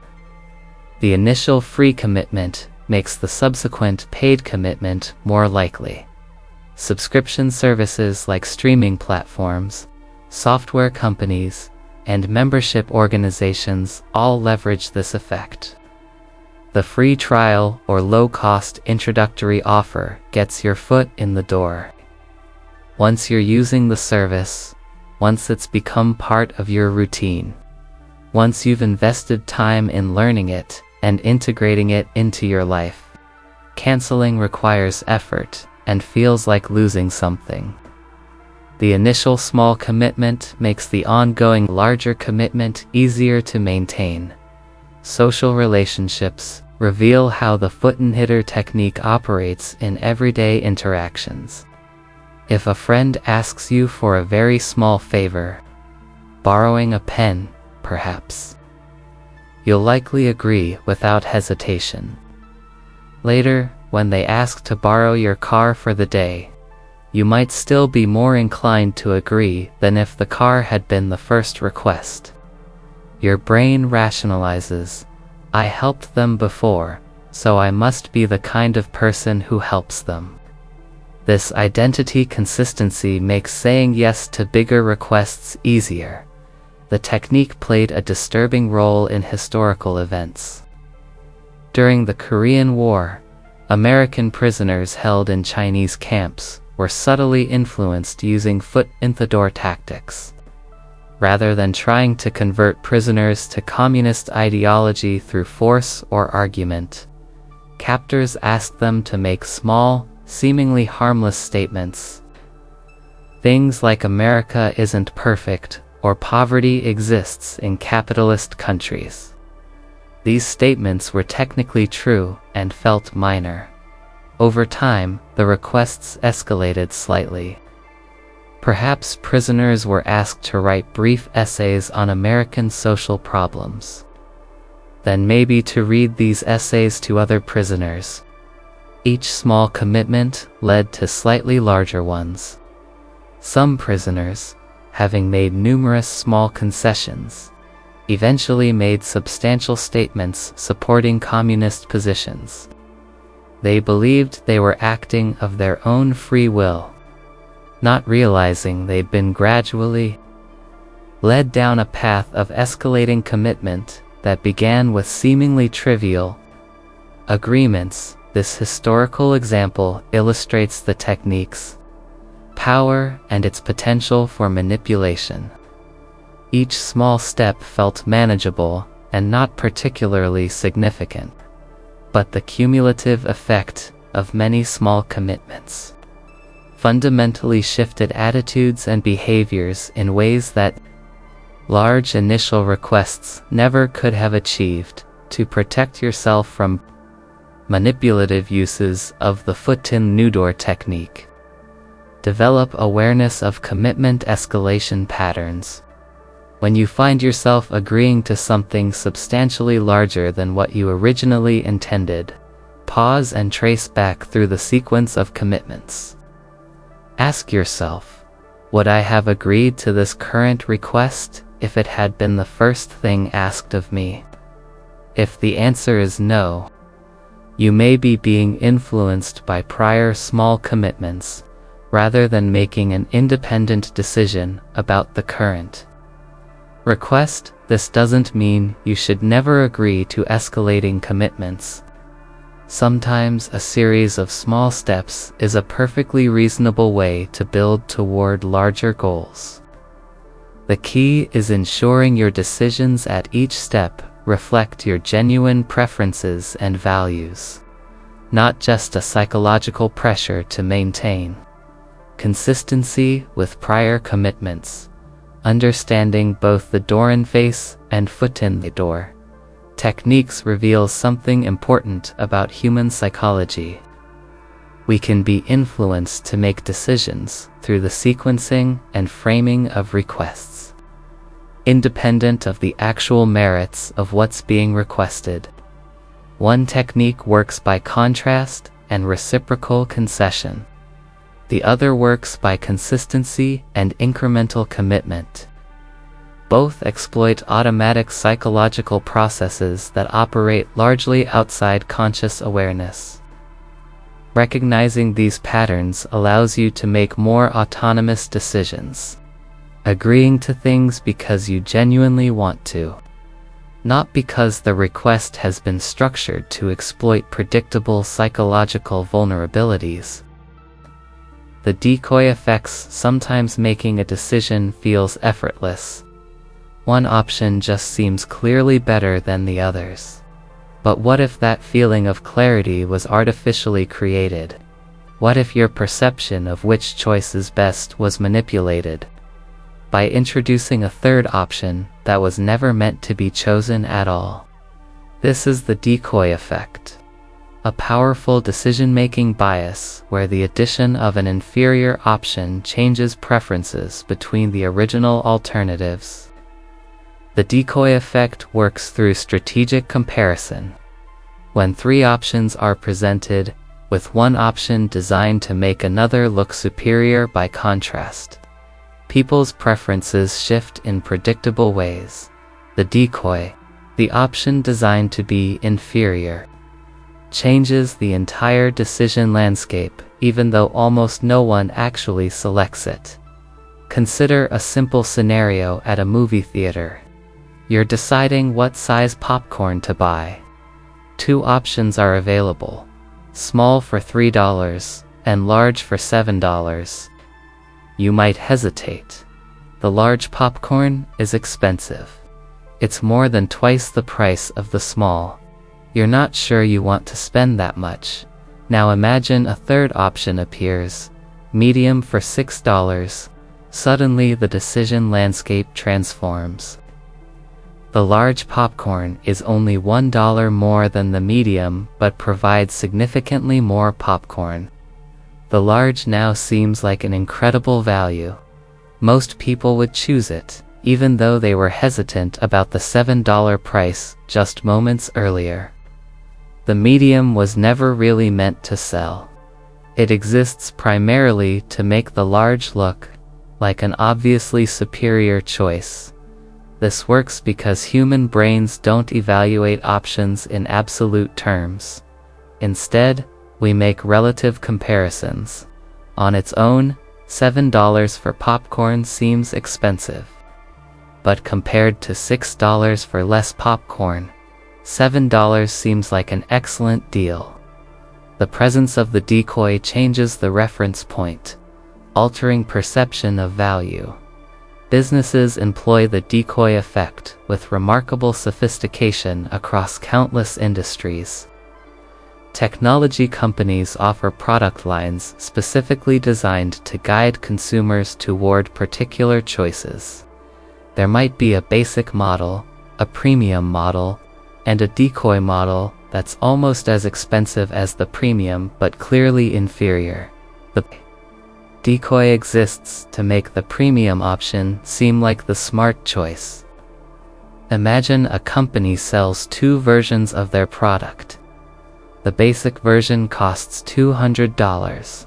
The premium version costs $400 with several additional features. Many consumers might stick with the basic version, viewing the premium as unnecessarily expensive. But introduce a third option, an enhanced version for $350 that has fewer features than the premium but costs nearly as much. Suddenly, the premium doesn't seem expensive anymore. It's only $50 more than the enhanced version but offers significantly more value. The decoy shifts perception, making the premium option appear reasonably priced by comparison. Restaurant wine lists demonstrate the decoy effect brilliantly. The list might include an inexpensive wine, a mid-priced wine, and an expensive wine. Most diners instinctively avoid both extremes, not wanting to appear cheap but also not wanting to overspend, but introduce a fourth option, a wine that's slightly more expensive than the expensive option. but from a less prestigious region or lesser-known vineyard. This decoy makes the originally expensive wine seem like the intelligent choice, clearly superior to the decoy, while more restrained than choosing the absolute most expensive option. The principle extends beyond consumer products into political and organizational decision-making. When a leader wants to implement a particular policy or strategy, they might present it alongside two alternatives, one that's clearly worse, and one that's similar to their preferred option but with obvious drawbacks. The decoy alternative makes the leader's preferred option appear as the rational middle ground, increasing acceptance even among initially skeptical stakeholders. Job candidates experience the decoy effect during hiring processes. An interviewer might compare several applicants, and the presence of clearly weak candidates makes stronger candidates appear even more impressive than they would in isolation. Hiring managers sometimes unknowingly use decoys, or in some cases, deliberately include applicants they don't intend to hire to make their preferred candidate look better by comparison. The decoy effect can influence romantic and social perception as well. People's attractiveness is judged not in absolute terms but relative to others present. Someone might appear more attractive when surrounded by less attractive people, and less attractive when surrounded by more attractive people. This context effect explains why people sometimes strategically choose social contexts where they'll compare favorably to others present. The key to avoiding manipulation through decoy effects is to evaluate options independently rather than purely through comparison. When facing a decision, especially a purchasing decision, pause and ask, would I choose this option if the other alternatives didn't exist? Am I selecting this because it's genuinely best for my needs, or because it looks good compared to another option that was specifically designed to make it look good? Another defense is to question why specific options exist. If a product lineup includes an option that seems strangely priced or featured, nearly as expensive as a better option, or with the features that don't quite make sense, consider whether it might be a decoy designed to influence your choice rather than a genuine option meant to serve customer needs. Sometimes removing the decoy mentally can clarify your authentic preference. Imagine the decision with only 2 options instead of 3. Does your preferred choice change? If so, you may be being influenced by decoy effects rather than making a decision based on your actual needs and values. The decoy effect reveals something profound about human decision-making. We're highly susceptible to framing and context effects. What seems like a clear, rational choice is often the result of carefully constructed comparisons designed to guide us toward particular decisions. Understanding this doesn't make you immune to the effect, but it does allow you to approach decisions more consciously, questioning why you're drawn to particular options and whether your preferences reflect genuine value or manipulated perception. The scarcity principle: something rare immediately becomes more desirable. Whether it's a product, an opportunity, or even attention from another person, perceived scarcity transforms value. This is the scarcity principle, a powerful psychological effect where limited availability increases desire, creating urgency and motivating action that might not occur if the same thing were readily available. This effect is deeply rooted in human evolutionary psychology. For our ancestors, resources like food, water, and shelter were often genuinely scarce. When something valuable was available, obtaining it quickly before it disappeared or someone else claimed it provided survival advantages. This created psychological mechanisms that made us highly responsive to scarcity signals, attentive to limited availability, and motivated to act quickly when opportunities might be fleeting. In modern environments, where scarcity is often artificial, rather than real, these same psychological mechanisms can be exploited to influence behavior in ways that don't necessarily serve our interests. Retailers understand this intimately, which explains the prevalence of scarcity-based marketing messages. Online shopping platforms display warnings, like only 3 left in stock or 5 people are currently viewing this item. These messages create urgency. Suddenly, a purchase you might have contemplated casually becomes time-sensitive.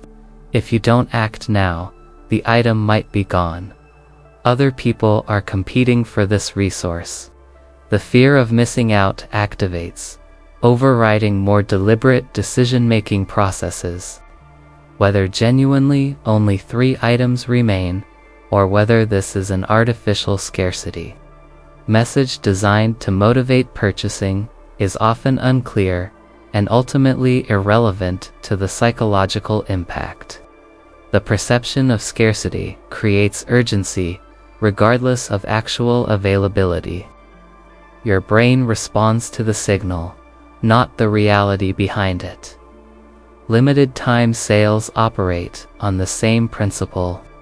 Products that are available all year round suddenly become highly desirable when presented as available only until midnight or while supplies last. Black Friday shopping frenzies exemplify this effect at scale.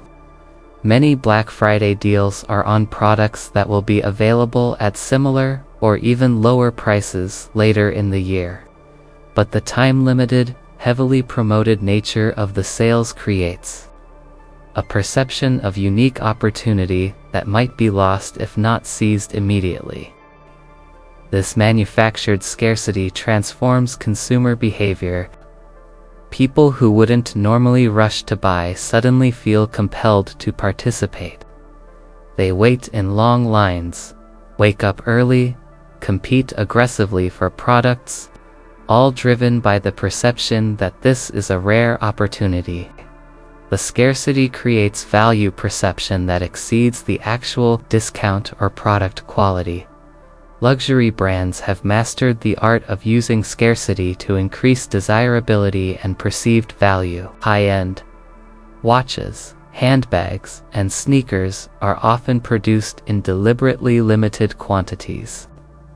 Not because manufacturing more would be difficult or expensive, but because scarcity itself is part of the product's appeal. When something is rare and difficult to obtain, it signals exclusivity and status in ways that widely available products never could. This is why luxury brands sometimes destroy unsold inventory rather than discounting it. Maintaining scarcity and exclusivity is more valuable to their brand identity than the revenue from selling remaining stock at reduced prices. The scarcity isn't a natural constraint. It's a deliberately maintained strategy to keep perceived value high. Technology product launches frequently leverage artificial scarcity. When a new iPhone is released and stock runs low, this creates enormous anticipation and desire. People who might have waited to purchase suddenly feel urgent need to get one before they're unavailable. Whether the scarcity reflects genuine production constraints or deliberate supply management is often debatable. But the psychological impact on consumers is identical. The scarcity principle extends beyond products into relationships and social dynamics. Someone who is always available, always responsive, always eager to spend time together is often taken for granted. but someone who is selective with their time, who has many demands on their attention, who isn't always accessible, suddenly becomes more attractive and interesting. The scarce attention feels more valuable than abundant attention. This explains social dynamics, where people are drawn to those who seem less available. In dating contexts, someone who appears too eager or too available often seems less attractive than someone who seems busy, sought after, or selective. The scarcity of their attention makes that attention feel more special when it's given. This dynamic isn't necessarily fair or rational, but it's psychologically powerful. Travel and hospitality industries use scarcity messaging aggressively. Booking websites display warnings like only one room left at this price, or 10 other people are looking at this hotel right now. These messages, whether fully accurate or partly artificial, create urgency that pushes travelers to book immediately rather than continuing to research or consider alternatives. The same applies to airline ticket pricing. When you see messages indicating that prices are rising or seats are filling, this creates pressure to purchase now rather than waiting. The dynamic, fluctuating nature of prices enhances the scarcity effect, making each momentary price feel like a unique opportunity that might not appear again.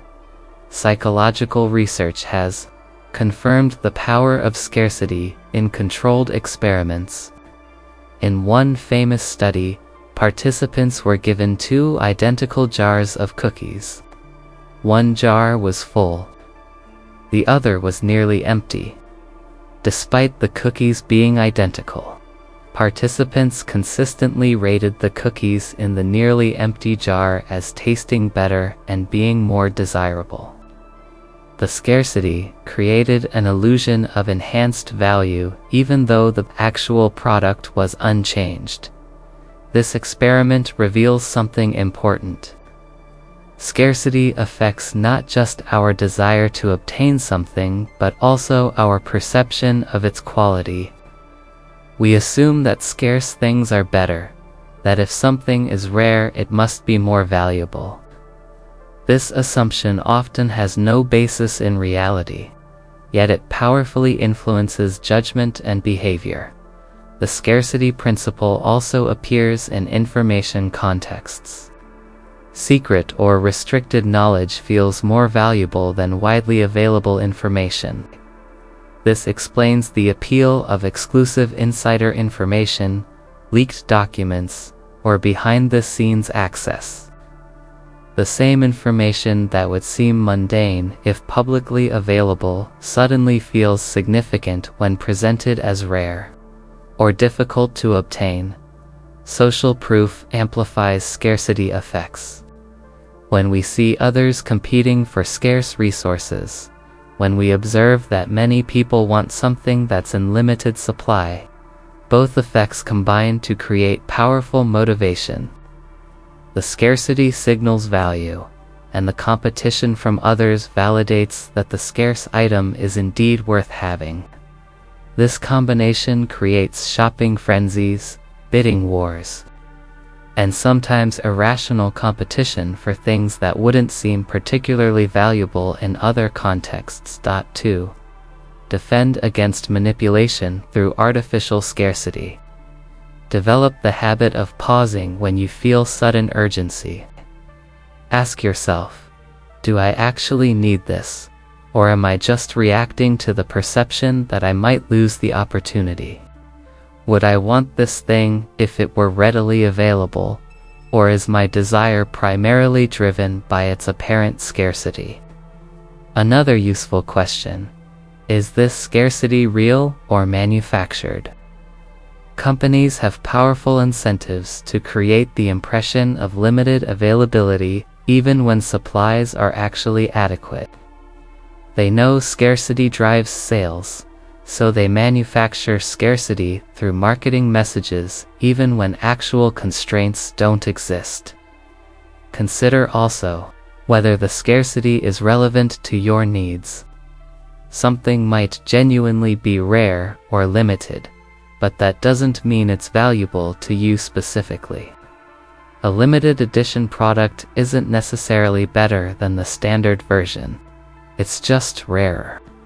If the standard version would serve your needs perfectly well, the limited edition's scarcity is irrelevant, except as a marketing tactic. Taking time before making decisions helps counteract scarcity-driven impulses. When you feel pressured to act immediately, that's precisely the moment to slow down and reflect. Sleep on major purchases. Step away from the shopping website. Give yourself time to determine whether your desire is authentic or manufactured by scarcity signaling. The scarcity principle is neither inherently good nor bad. It's a psychological reality that can be harnessed for various purposes. Understanding how it works allows you to recognize when it's influencing your behavior and to make more conscious choices about whether to act on scarcity-driven impulses or resist them. Scarcity can signal genuine value and opportunity, but it can also be artificially manufactured to manipulate decisions. Distinguishing between these requires awareness, reflection, and willingness to question your automatic responses to limited availability. The framing effect identical information can lead to completely different decisions depending on how it's presented. This is the framing effect, a cognitive bias where the way information is worded, structured, or contextualized dramatically influences how people interpret and respond to it. The substance remains the same, but the frame changes everything. Medical contexts provide clear illustrations of this effect's power. Imagine a doctor describes a surgical procedure using these words. This surgery has a 90% survival rate. Most patients hearing this description would feel reasonably reassured. 90% sounds pretty good. The framing emphasizes the positive outcome, the high likelihood of survival. Now imagine the same doctor describes the identical surgery differently. This surgery has a 10% mortality rate.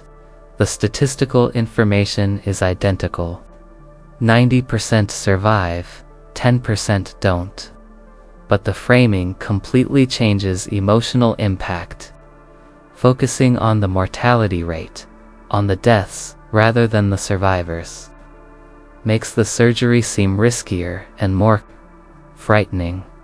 Research consistently shows that patients are much more likely to agree to procedures when outcomes are framed in terms of survival rates rather than mortality rates. The information is mathematically equivalent, but the psychological impact differs dramatically. One frame highlights what you'll likely gain. The other emphasizes what you might lose. Human psychology responds more intensely to potential losses than to equivalent gains, making the mortality frame feel more threatening. News media demonstrate the framing effect constantly. Consider coverage of crime statistics. A headline stating crime rate drops to 5% sounds reassuring. It emphasizes the positive trend, the improvement in public safety. But a headline stating 1 in 20 people are still victims of crime sounds alarming. It focuses on the ongoing risk, the people who still suffer. Both statements describe the same statistical reality from different perspectives. The frame chosen by news outlets shapes public perception of safety, influences policy debates, and affects political outcomes. Media organizations understand this power, whether consciously or unconsciously, and the frames they select reflect editorial perspectives, desired emotional impacts, and sometimes political agendas. Marketing exploits framing effects relentlessly. A food product labeled 95% fat-free sounds healthier than one labeled contains 5% fat. The information is identical, but the positive frame emphasizing what's absent fat appeals more than the negative frame emphasizing what's present, even though 5% fat is actually not very much. Similarly, retailers advertise 20% off rather than pay 80% of the original price.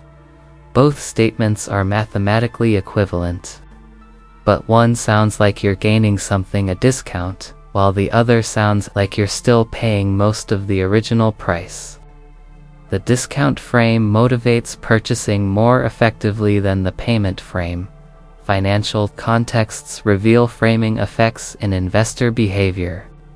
A stock market report might state the market gained 3% this month. This sounds optimistic and encouraging. But another report covering the same period might note the market is still down 10% from last year. This sounds concerning. Both statements can be simultaneously true, but they create completely different emotional responses and potentially different investment decisions. Investors hearing the first frame might feel confident and maintain or increase their holdings. Those hearing the second frame might feel anxious and consider selling. The actual market conditions are identical, but the frame shapes interpretation and action. Personal relationships show how framing affects communication and conflict. Consider feedback delivery. Telling someone you made a mistake, but you learned a lot from it, frames the situation as a growth opportunity. The mistake is acknowledged but placed within a broader context of learning and development. This frame encourages reflection and improvement. Contrast this with "you failed at this task." The information about suboptimal performance is similar, but the frame is purely negative. There's no context of growth or learning, just failure. This frame is more likely to provoke defensiveness, discouragement, or resentment rather than constructive reflection. Parents, teachers, and managers who understand framing can shape motivation and confidence through their choice of words. Framing challenges as opportunities, mistakes as learning experiences, and setbacks as temporary rather than permanent influences how people interpret their experiences and maintain motivation through difficulties. Political discourse is saturated with framing battles. Policies are branded with carefully chosen language designed to evoke specific emotional responses. A program might be called job creation rather than corporate tax breaks, or public safety measures rather than surveillance programs. The actual policy might be identical, but the frame shapes how citizens perceive and evaluate it. Different political groups frame the same policy in opposing ways, each trying to establish their preferred frame as the dominant interpretation. Whichever frame becomes widely accepted in public discourse often determines the policy's political fate more than its actual merits or drawbacks. The framing effect is particularly insidious because it often operates below conscious awareness. People believe they're responding to the substance of information when they're actually responding to its presentation. You might think you're making rational judgments about medical procedures, products, or policies, but those judgments are being shaped by frames you may not even notice. Defending against unwanted framing effects requires conscious attention to how information is presented. When you encounter information that evokes strong emotional responses, pause and ask, how is this being framed? What alternative frames could present the same information differently? Is the frame emphasizing gains or losses, positives or negatives, opportunities or risks? Deliberately reframing information can reveal whether your response is truly about the substance or about the presentation. If a medical procedure has a 90% survival rate, consider that it also has a 10% mortality rate. If something is 20% off, recognize that you're paying 80% of the original price. This mental exercise helps you access the underlying information, independent of its framing. Another defense involves seeking multiple sources that frame information differently. If you only encounter one frame repeatedly, it begins to seem like objective reality rather than one perspective among many. Deliberately exposing yourself to different framings reveals how the same facts can support different interpretations, helping you develop more nuanced understanding. The framing effect demonstrates that objectivity in human judgment is more elusive than we often assume. We like to believe we respond to facts, to reality, to substance. But our responses are mediated by frames. By the words chosen, the comparisons made, the aspects emphasized or minimized. Recognizing this doesn't eliminate framing effects, but it allows you to approach information more critically, questioning not just what you're being told, but how you're being told it, and considering how alternative frames might shift your interpretation and response. The Baader-Meinhof phenomenon: you learn a new word and suddenly encounter it everywhere. You buy a new car model and start seeing it on every street. You research a niche topic, and within days it seems like the entire world has become obsessed with it. This uncanny experience is the Baader-Meinhof phenomenon, also called the frequency illusion, where something you recently learned about or noticed suddenly appears with surprising frequency. The effect's name has an interesting origin. A commenter on an online discussion forum mentioned hearing the name Baader-Meinhof twice in quick succession and found this coincidence remarkable. The term caught on as a label for this common psychological experience, even though the Baader-Meinhof group itself, a German terrorist organization from the 1970s, has nothing to do with the underlying cognitive mechanism. What's actually happening isn't that the world has changed. That new word wasn't suddenly injected into everyone's vocabulary. That car model didn't mysteriously proliferate on roads overnight. That niche topic hasn't actually become universally popular. What changed is your awareness and attention. Your brain has been primed to notice something it previously filtered out as irrelevant background information. The phenomenon results from two cognitive mechanisms working together: selective attention and confirmation bias. Selective attention describes how your brain filters the overwhelming amount of sensory information you encounter constantly. You can't possibly process everything consciously, so your mind highlights things that seem relevant and ignores things that don't. Relevance is determined partly by what you're currently interested in, thinking about, or recently learned. When you learn a new word or concept, your brain categorizes it as currently relevant. Now, instead of filtering it out, your attention mechanisms highlight it.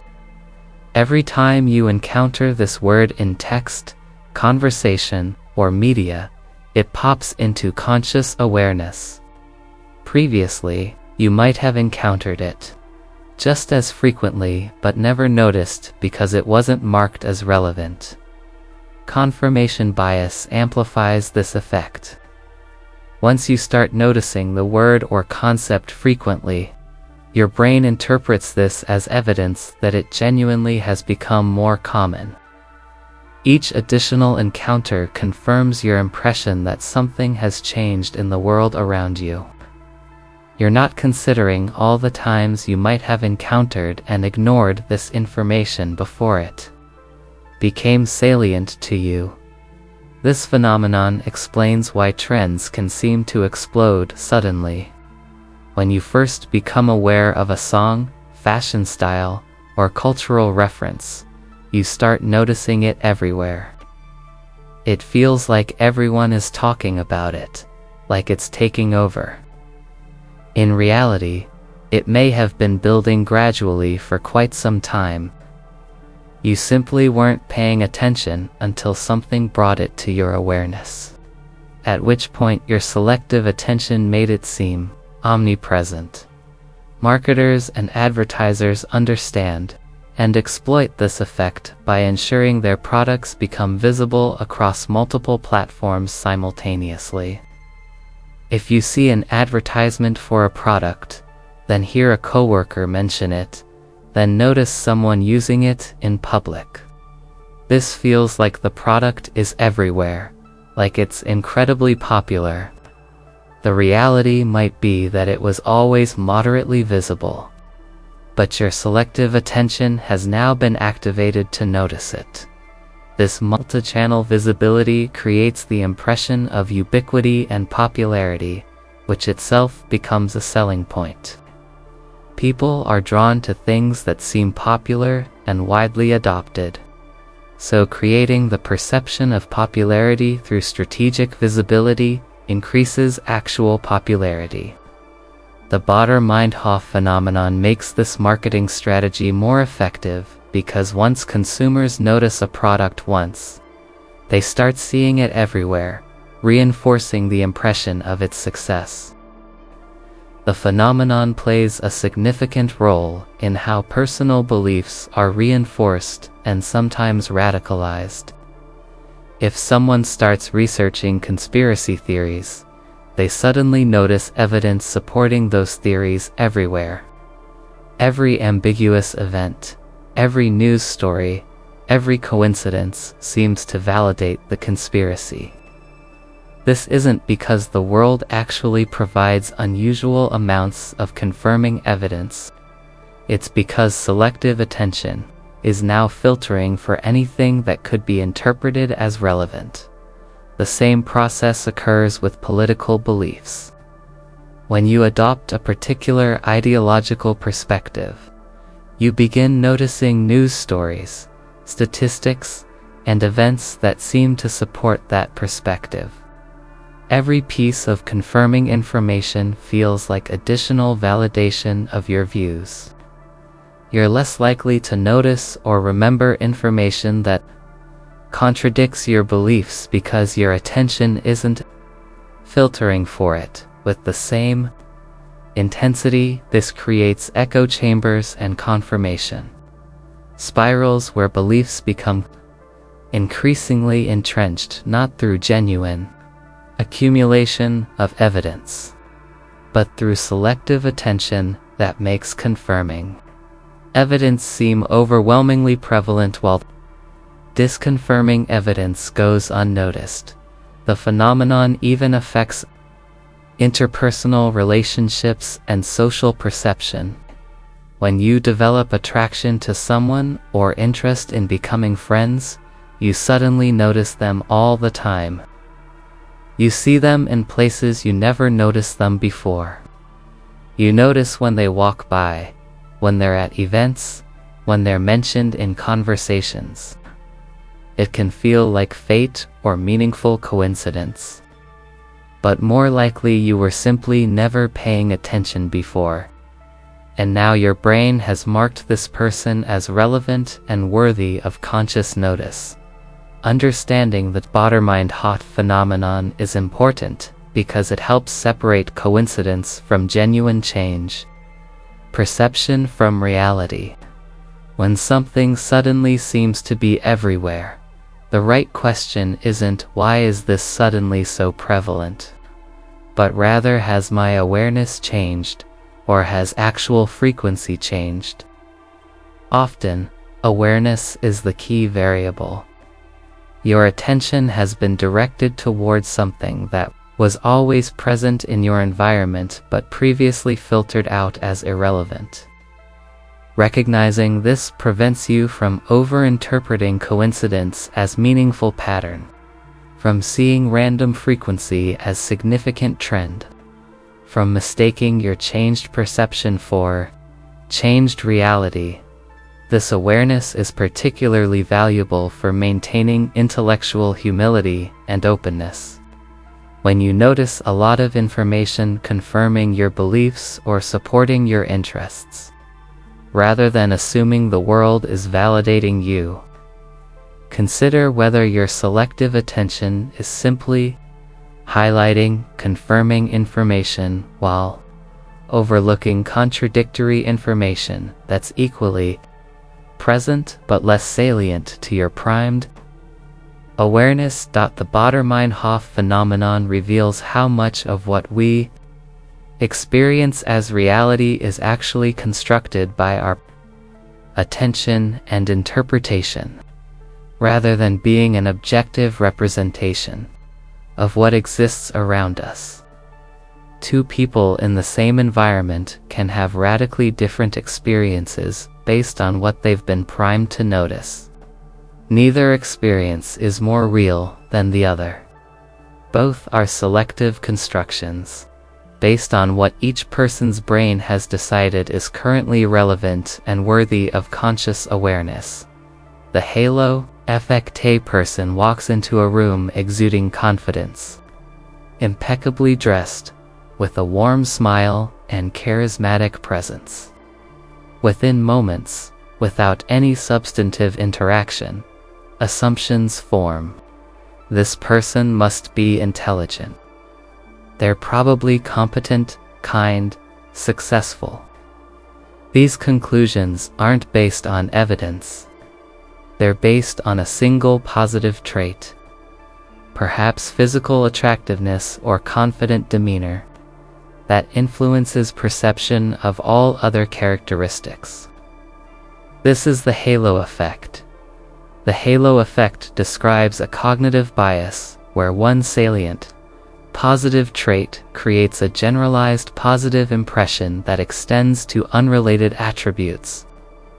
If someone is physically attractive, we unconsciously assume they're also smarter, more capable, and more ethical than less attractive people. If someone speaks eloquently, we assume they're intelligent even if their actual ideas aren't particularly insightful. One positive quality casts a halo that illuminates everything else about the person in favorable light. This effect has been demonstrated extensively in research. Studies consistently show that physically attractive people receive preferential treatment across numerous domains. They are more likely to be hired for jobs, receive higher salaries, get promoted more quickly, and even receive lighter sentences when convicted of crimes. None of these outcomes should logically connect to physical appearance. Yet the halo effect operates powerfully and often unconsciously when interviewing job candidates. If one candidate is notably attractive or presents themselves with exceptional confidence, interviewers often rate them as more qualified even when their actual credentials are equivalent to less attractive or less confident candidates. The positive impression from appearance or demeanor extends to assumptions about competence, intelligence, and work ethic that may have no basis in reality. The halo effect isn't limited to physical appearance. Any sufficiently positive trait can create a halo. Someone with an impressive title, degree, or institutional affiliation benefits from assumptions of general competence. A person affiliated with a prestigious university is assumed to be intelligent across all domains, even though their expertise might be narrowly specialized. A celebrity known for acting talent is assumed to have valuable opinions on politics, science, or philosophy, even though expertise in one domain doesn't transfer to others. Charisma and eloquence create powerful halos. A confident speaker in a meeting often is perceived as more knowledgeable and competent than quieter colleagues, even when the quiet person's ideas are actually superior.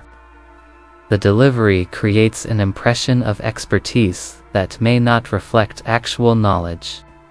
Political leaders throughout history have leveraged this effect, using charisma and rhetorical skill to mask substantive weaknesses in policy or judgment. Brands and companies benefit from the halo effect when they establish positive associations in one area that extend to others. If a luxury brand is known for high-quality fashion, consumers assume their accessories, fragrances, or home goods must also be superior, even when these products might be no better than less expensive alternatives. The brand's halo, created by excellence in one category, extends to everything else they produce. The same principle applies to automotive brands. If a car manufacturer produces one highly successful, well-engineered model, consumers often assume their entire lineup must be equally reliable and well-designed. The halo from the successful model influences perception of vehicles that may have completely different design, teams and manufacturing processes. Educational contexts reveal the halo effect in teacher-student interactions. Teachers tend to rate students they find pleasant, well-behaved, or socially skilled as more intelligent than their actual test scores would indicate. If a student is likable and participates enthusiastically, teachers form positive overall impressions that influence grading and evaluation in ways that may not reflect actual academic performance. Conversely, students who are socially awkward, less attractive, or behaviorally challenging may be underestimated academically even when their actual capabilities are strong. The absence of positive traits that would create a halo, or the presence of negative traits, leads to systematically less favorable evaluations.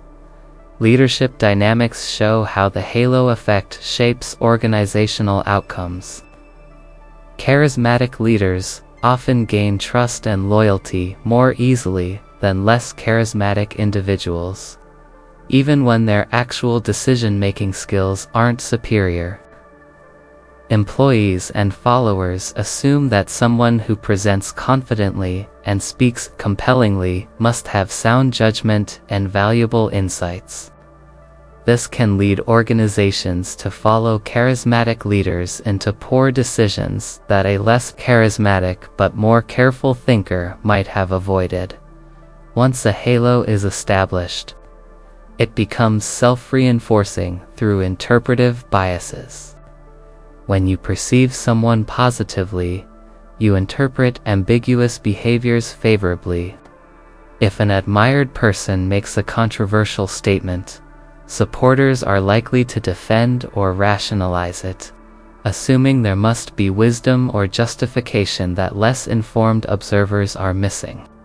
If an attractive, well-liked coworker makes a mistake, others excuse it as an accident or unusual circumstance, whereas the same error by a less liked colleague might be interpreted as evidence of incompetence. This self-reinforcing nature means halos are difficult to dislodge. Once formed, positive impressions persist even when contradictory evidence emerges. People discount information that conflicts with the halo, interpreting it as exceptional or finding alternative explanations that preserve their overall positive impression. To avoid falling prey to the halo effect when evaluating others, consciously separate different dimensions of assessment. Ask yourself, am I judging this person's intelligence based on evidence of intelligent thought and analysis? Or am I being influenced by their physical appearance, confidence, or speaking style? Am I assuming this person is ethical because they're charming? Or do I have actual evidence of ethical behavior? This separation requires conscious effort because the halo effect operates automatically. Your brain naturally makes these generalized inferences without conscious direction. Interrupting this automatic process requires deliberate attention to how you're forming impressions, and active questioning of whether your assessments are based on relevant evidence or influenced by irrelevant positive traits. When making important decisions about people, hiring, promotion, partnership, friendship, consider each relevant dimension separately rather than forming a global impression. Evaluate competence based on demonstrations of competence, not on attractiveness or confidence. Assess trustworthiness based on patterns of trustworthy behavior, not on charisma or eloquence. This analytical approach helps prevent one positive trait from inappropriately influencing judgments about unrelated characteristics. It's also valuable to recognize when you might be benefiting from a halo effect yourself. If you're attractive, confident, or otherwise possess traits that create positive first impressions, those impressions may cause others to overestimate your capabilities in areas where you're actually not particularly skilled.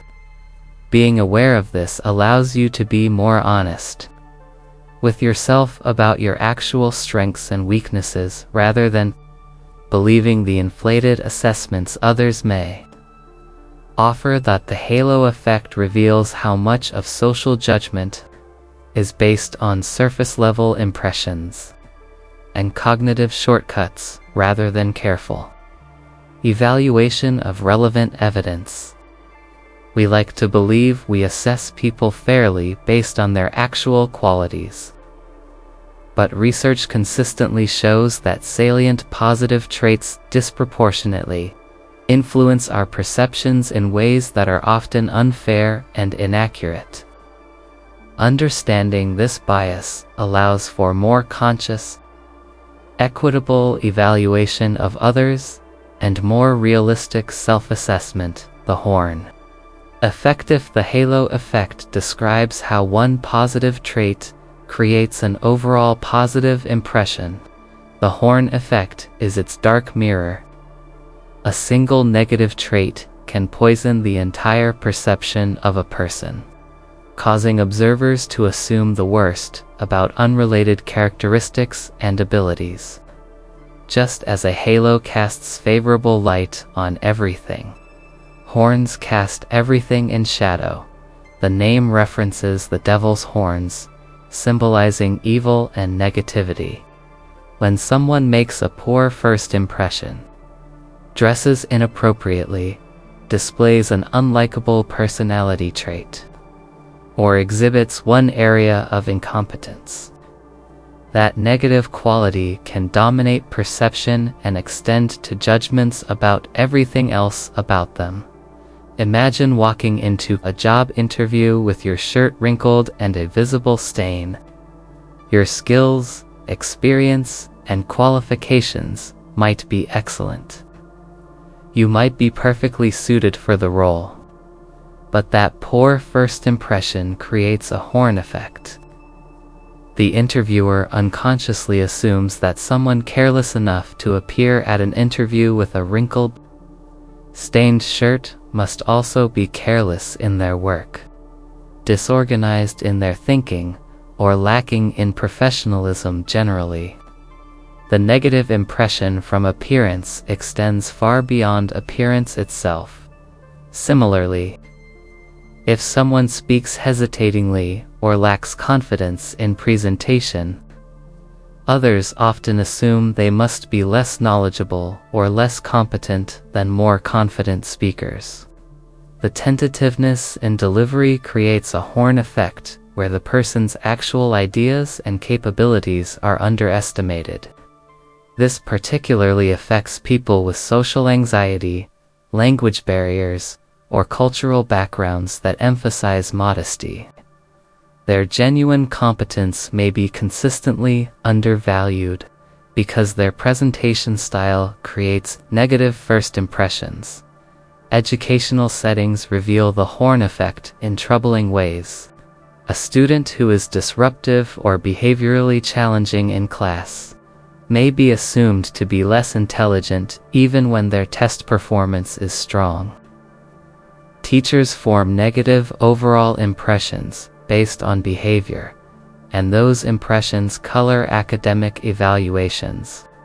The student gets lower grades than their actual mastery would warrant, receives less encouragement and support, and may be tracked into less challenging coursework based on behavioral issues rather than academic capability. Customer service interactions demonstrate how quickly horn effects can form from minor negative experiences.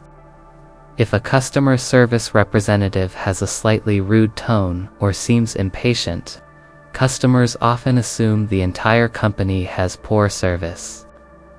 One individual's behavior or communication style on one occasion creates a broader negative impression that may not reflect typical service quality.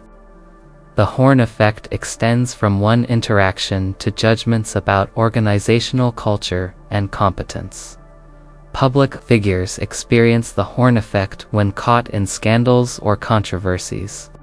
A politician, celebrity, or business leader who makes one significant mistake or is involved in one embarrassing incident may have their entire career and contributions judged negatively. Decades of positive work can be overshadowed by a single negative event. The horn effect causes people to reinterpret previous actions through a negative lens, seeing patterns of failure or ethical problems that they didn't perceive before the negative trait became salient. Media coverage amplifies horn effects dramatically. When a news outlet presents someone in a negative light, highlighting failures, controversies, or unflattering characteristics, audiences tend to form comprehensive negative impressions. They assume that someone who failed in one area must be generally incompetent, that someone who behaved poorly in one situation must be generally bad person. The nuance of human complexity is lost to the simplifying force of the horn effect. Social and professional relationships suffer from horn effects when negative traits become focal points of perception. If someone is seen as unfriendly or socially awkward, others assume they must lack intelligence or professional skill, even though social skill and intellectual ability are largely independent. An employee who makes one significant mistake may be labeled as unreliable, and that label influences how all subsequent work is perceived, creating expectations of failure that become self-fulfilling. The horn effect creates particularly vicious cycles through its self-reinforcing nature. When someone is perceived negatively, others treat them with skepticism, reduced support, or even hostility. This treatment causes the person to become defensive, withdraw socially, or perform below their capabilities due to stress and lack of confidence. These responses then confirm the initial negative impression, seeming to validate the horn effect, even though the negative behaviors are partly caused by being subjected to the effect in the first place. A student labeled as lazy may stop trying because they feel they're being judged unfairly regardless of effort. Their reduced effort then confirms the lazy label. A person seen as unfriendly may withdraw further after receiving cold treatment from others, which makes them seem even less friendly. The horn effect doesn't just mischaracterize people. It can actually shape their behavior in ways that make the negative characterization become partly true. To counteract horn effects when evaluating others, consciously question whether you're judging someone's character or abilities too harshly based on limited negative information. Ask yourself, am I making assumptions about this person's overall competence, character, or potential based on one flaw, mistake, or negative trait? What evidence do I actually have about their capabilities in different areas, independent of the negative impression that's dominating my perception? This conscious questioning is crucial because horn effects operate automatically below conscious awareness. Your brain makes these negative inferences rapidly and confidently. Challenging them requires deliberate attention and willingness to consider that your negative impression might be overgeneralized and unfair. Seeking positive information about people you've formed negative impressions of can help counteract horn effects. Actively look for evidence of their strengths, competencies, and positive qualities.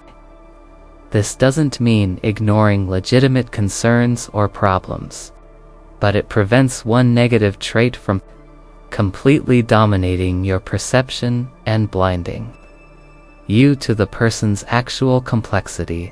It's also important to recognize when you might be subjected to horn effects yourself. If you sense that others are judging you harshly based on one mistake, one bad day, or one aspect of your presentation or personality, understanding the horn effect can help you contextualize their reaction. Their negative impression may say more about cognitive biases than about your actual worth or capabilities. Both the halo effect and the horn effect reveal how profoundly first impressions and salient traits shape overall perception. These effects simplify complex human beings into simple good or bad categories based on limited information. Understanding these biases allows for more nuanced, fair evaluation of others and helps protect against allowing your own complex capabilities to be reduced to simple negative or positive impressions based on superficial traits or isolated incidents.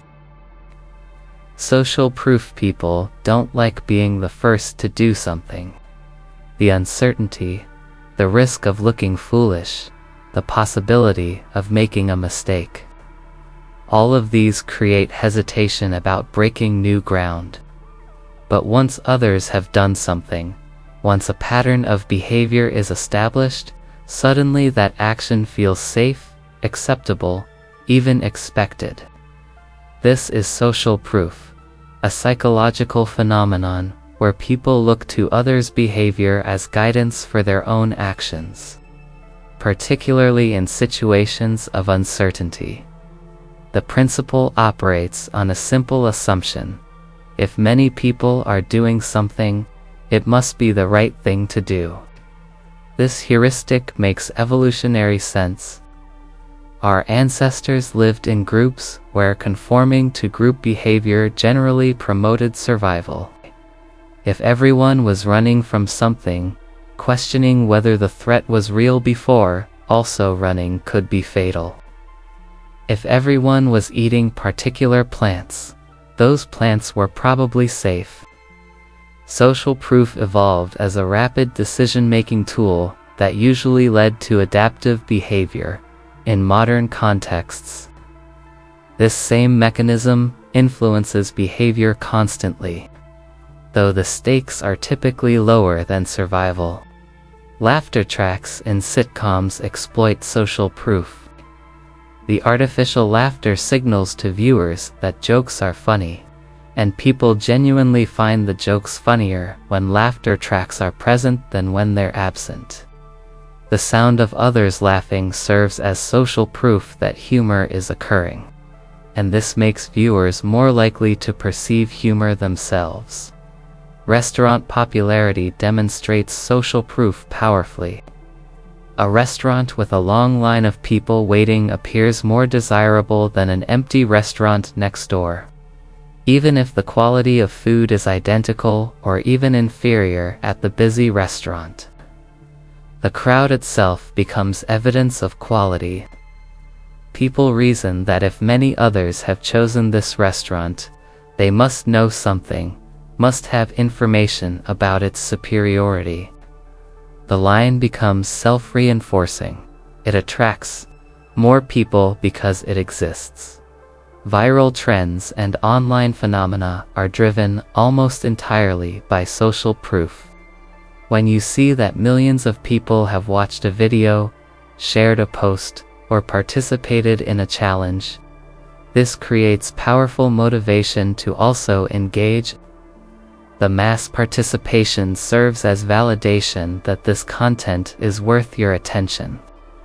The numbers themselves become the primary argument for participation, independent of the actual quality or value of the content. Marketing and advertising leverage social proof systematically. Customer testimonials, user reviews, and popularity statistics all function as social proof.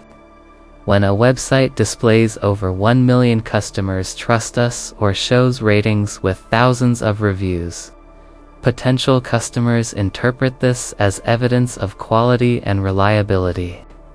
Whether those million customers made good decisions, whether the reviews are genuine and representative, these questions often go unasked, because the social proof feels convincing on its own.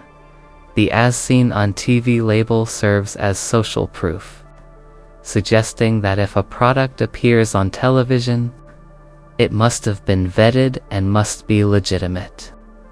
Celebrity endorsements work similarly. If a famous person uses or recommends something, fans interpret this as validation.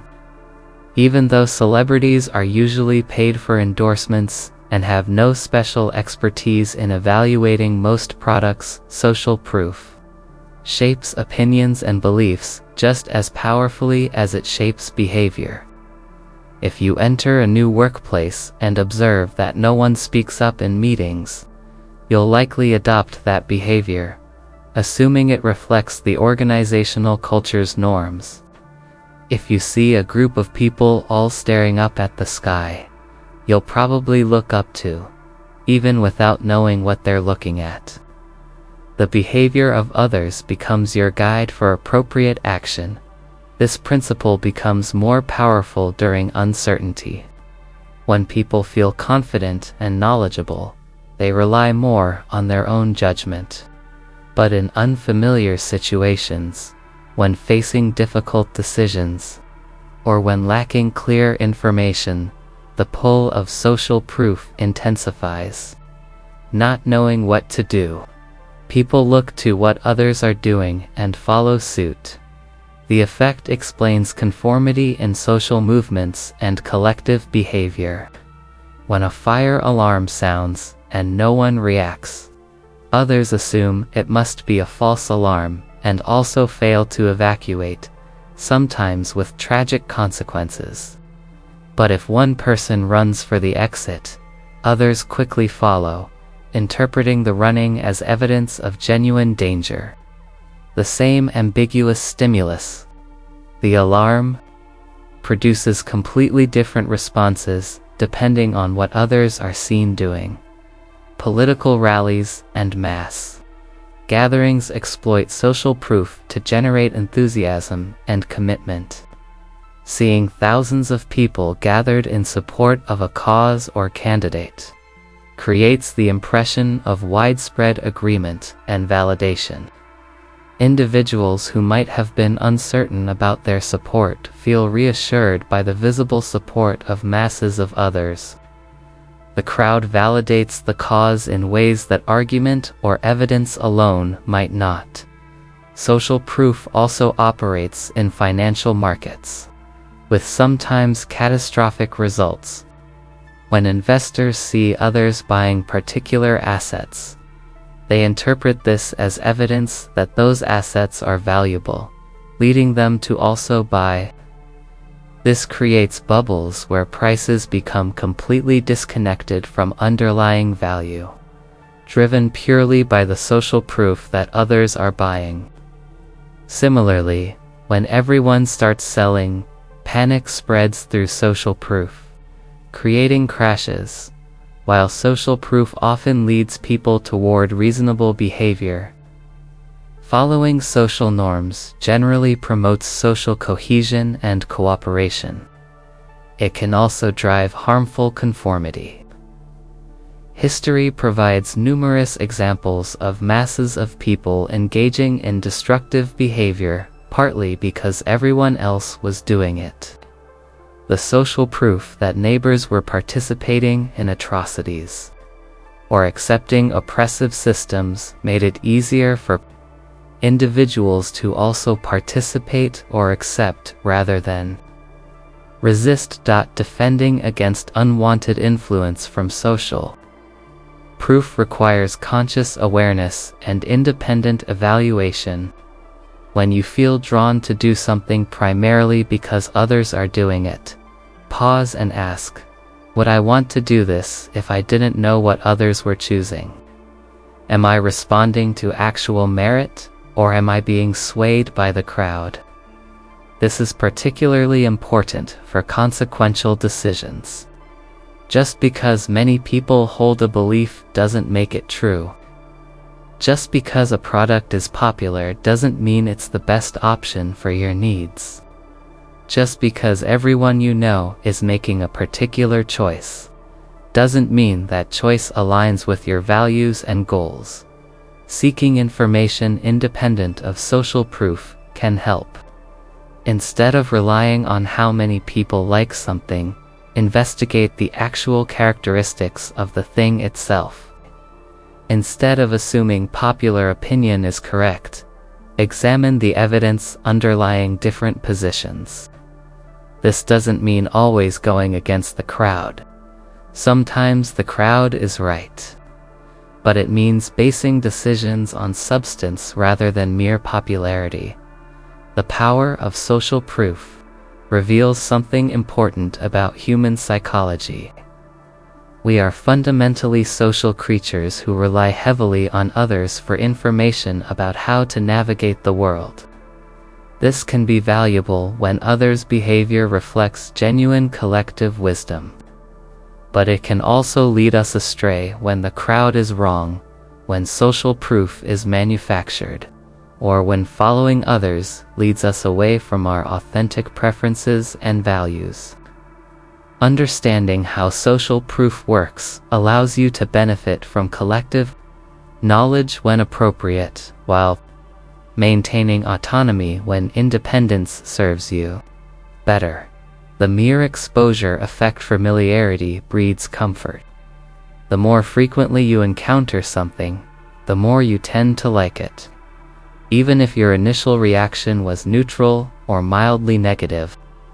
This is the mere exposure effect, a psychological phenomenon where repeated exposure to stimuli increases positive feelings toward those stimuli, independent of any objective change in the stimuli themselves. The effect was first systematically studied by psychologist Robert Zeik-Jank in the 1960s. His experiments demonstrated something remarkable. People developed preferences for completely arbitrary stimuli simply through repeated exposure. Participants shown random geometric shapes, nonsense words, or unfamiliar faces multiple times began to rate those stimuli more positively than identical stimuli they'd seen fewer times. There was no rational basis for these preferences. The repeatedly shown items weren't objectively better in any way. The mere fact of familiarity created preference. This finding has profound implications for how we form likes and dislikes. We tend to assume our preferences are based on inherent qualities of things we like. We like certain music because it's good music. We prefer certain foods because they taste better. We're drawn to particular people because they're objectively more appealing. But the mere exposure effect suggests that familiarity itself is a major driver of preference. Often operating below conscious awareness, the effect explains why songs grow on you over time. A song you initially find mediocre or even slightly annoying can become appealing after you've heard it multiple times. Nothing about the song changed. Your brain simply became familiar with it, and that familiarity translated into increased liking. This is why radio stations play hit songs repeatedly. The repetition itself creates and reinforces the songs. Popularity brands invest enormous resources in achieving ubiquity precisely because of the mere exposure effect. When you see a brand name or logo repeatedly across television, online platforms, billboards, and store shelves, that repetition creates familiarity. Even if you never consciously think about the brand, the repeated exposure makes it feel more trustworthy and appealing than unknown brands. When you're making a purchase decision, you're more likely to choose the familiar brand, rationalizing the choice with assumptions about quality when the real driver is simply exposure-created preference. Political campaigns leverage this effect heavily. A candidate's name, face, and slogans are repeated constantly across multiple media channels. This repetition makes the candidate feel more familiar, and familiarity creates comfort and preference. Voters may believe they're choosing a candidate based on policy positions or qualifications, but often the mere exposure effect plays a significant role, making the more visible candidates seem more appealing simply through frequency of exposure. The effect operates in social relationships and attraction. People tend to develop more positive feelings toward others they encounter frequently, even when interactions are minimal or neutral. This explains why coworkers, classmates, or people you see regularly in your routine often become friends over time. You had no particular affinity initially, but repeated exposure created familiarity, and familiarity created liking. Proximity strongly influences romantic relationships, partly through mere exposure. People are more likely to form romantic connections with those they encounter regularly. Neighbors, co-workers, fellow students, not necessarily because these people are objectively better matches, but because repeated exposure creates comfort and positive feelings that can develop into attraction. The person you see every day at the coffee shop starts to seem more attractive simply because they've become familiar. However, the mere exposure effect has limits. Overexposure can lead to saturation and annoyance. A song you loved can become irritating if played too frequently.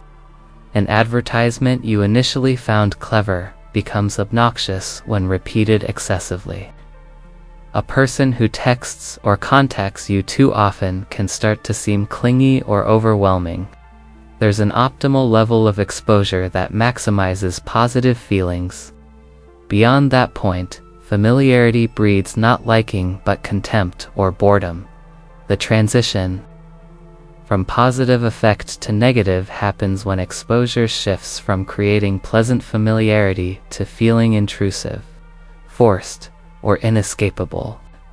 When something becomes so omnipresent that it feels impossible to avoid, when it intrudes on experiences where it doesn't belong, the positive feelings reverse. This explains why extremely popular songs or viral content often develops backlash. The overexposure pushes past optimal familiarity into annoyance. Understanding the mere exposure effect can help you intentionally develop preferences and habits. If you're trying to acquire a taste for something, healthy foods you don't initially enjoy, a genre of music outside your comfort zone, a new type of exercise, persistence and repeated exposure can shift your preferences. You don't have to force yourself to immediately love something. Simply exposing yourself to it repeatedly, without pressure, allows familiarity to gradually build positive associations. This is particularly valuable for developing beneficial habits. Many activities that are good for you, meditation, certain types of exercise, healthy eating, may feel uncomfortable or unappealing initially. But if you persist through repeated exposure, familiarity makes them feel more natural and eventually even enjoyable. The mere exposure effect can be an ally in personal development, helping you move past initial resistance through the power of repeated experience. Conversely, recognizing the mere exposure effect helps you question your preferences and resist manipulation. When you find yourself preferring a brand, idea, or person, ask, do I like this based on genuine qualities, or primarily because I've been repeatedly exposed to it? This is especially important for commercial and political messaging, where significant resources are invested in creating familiarity specifically to influence your preferences. Being aware that familiarity creates liking doesn't eliminate the effect. It operates largely automatically, but it does allow you to be more conscious about what you expose yourself to repeatedly. You can curate your information environment, choosing what you want to become familiar with rather than passively accepting whatever achieves the most ubiquity through marketing or algorithmic amplification. The mere exposure effect reveals that preferences are more malleable and less inherently grounded than we typically assume. What you like is partly determined by what you've been exposed to, making preference partly a function of circumstance, an environment, rather than purely reflecting your authentic, inherent tastes. Understanding this allows for both greater openness to new experiences, knowing they may grow on you with repeated exposure, and greater skepticism about preferences that may be manufactured through deliberate repetition rather than genuine appeal. Cognitive dissonance people need to feel that their beliefs and actions align with each other, that they're consistent in their thinking and behavior. When contradictions emerge, when actions clash with beliefs, or when two beliefs contradict each other, this creates psychological discomfort called cognitive dissonance. The mind finds this tension uncomfortable and works to resolve it, often in ways that don't involve actually changing behavior or confronting uncomfortable truths. The classic example involves a smoker who knows that smoking is harmful to health. The behavior, smoking, directly contradicts the belief that one should protect one's health. This creates cognitive dissonance, an uncomfortable psychological state. The smoker has several options for resolving this tension. The most obvious would be quitting smoking to bring behavior in line with health beliefs. But this is difficult, requiring significant effort and sacrifice. Often, people choose cognitively easier resolutions. The smoker might adjust their beliefs instead of their behavior. They tell themselves that lots of people smoke and live long lives, that the health risks are exaggerated, that they only smoke socially so it doesn't really count, or that stress from quitting would be worse for their health than continuing to smoke. These rationalizations reduce cognitive dissonance without requiring the difficult work of actually changing behavior. This pattern appears constantly in everyday life. Someone spends a large amount of money on something that turns out to be disappointing. Rather than acknowledging the poor decision and feeling foolish, they convince themselves that it was actually a great investment. They focus on minor positive aspects, downplay the negatives, and tell themselves they're happy with the purchase. The alternative, admitting the money was wasted, creates more dissonance than reframing the purchase as worthwhile. Cognitive dissonance helps explain why people stay in bad situations. Someone remains in an unfulfilling relationship or unsatisfying job for years. When asked why they don't leave, they provide elaborate justifications. They've already invested so much time that leaving now would mean that time was wasted. The situation has its good points that outsiders don't see. Things will get better soon.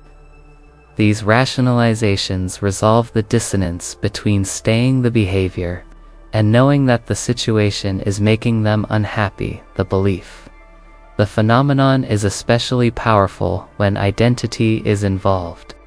People have beliefs about who they are: honest, generous, intelligent, kind. When they behave in ways that contradict these self-concepts, intense cognitive dissonance emerges. Rather than accepting that they're not who they thought they were, people usually adjust their interpretation of their behavior instead. Someone who believes they're honest but lies in a particular situation might tell themselves that it wasn't really a lie, that it was necessary to protect someone's feelings, that the truth would have done more harm than good. These rationalizations allow them to maintain their identity as an honest person while engaging in dishonest behavior. Someone who believes they're generous but refuses to help someone in need might convince themselves that the person didn't really need help or that helping would have actually harmed them.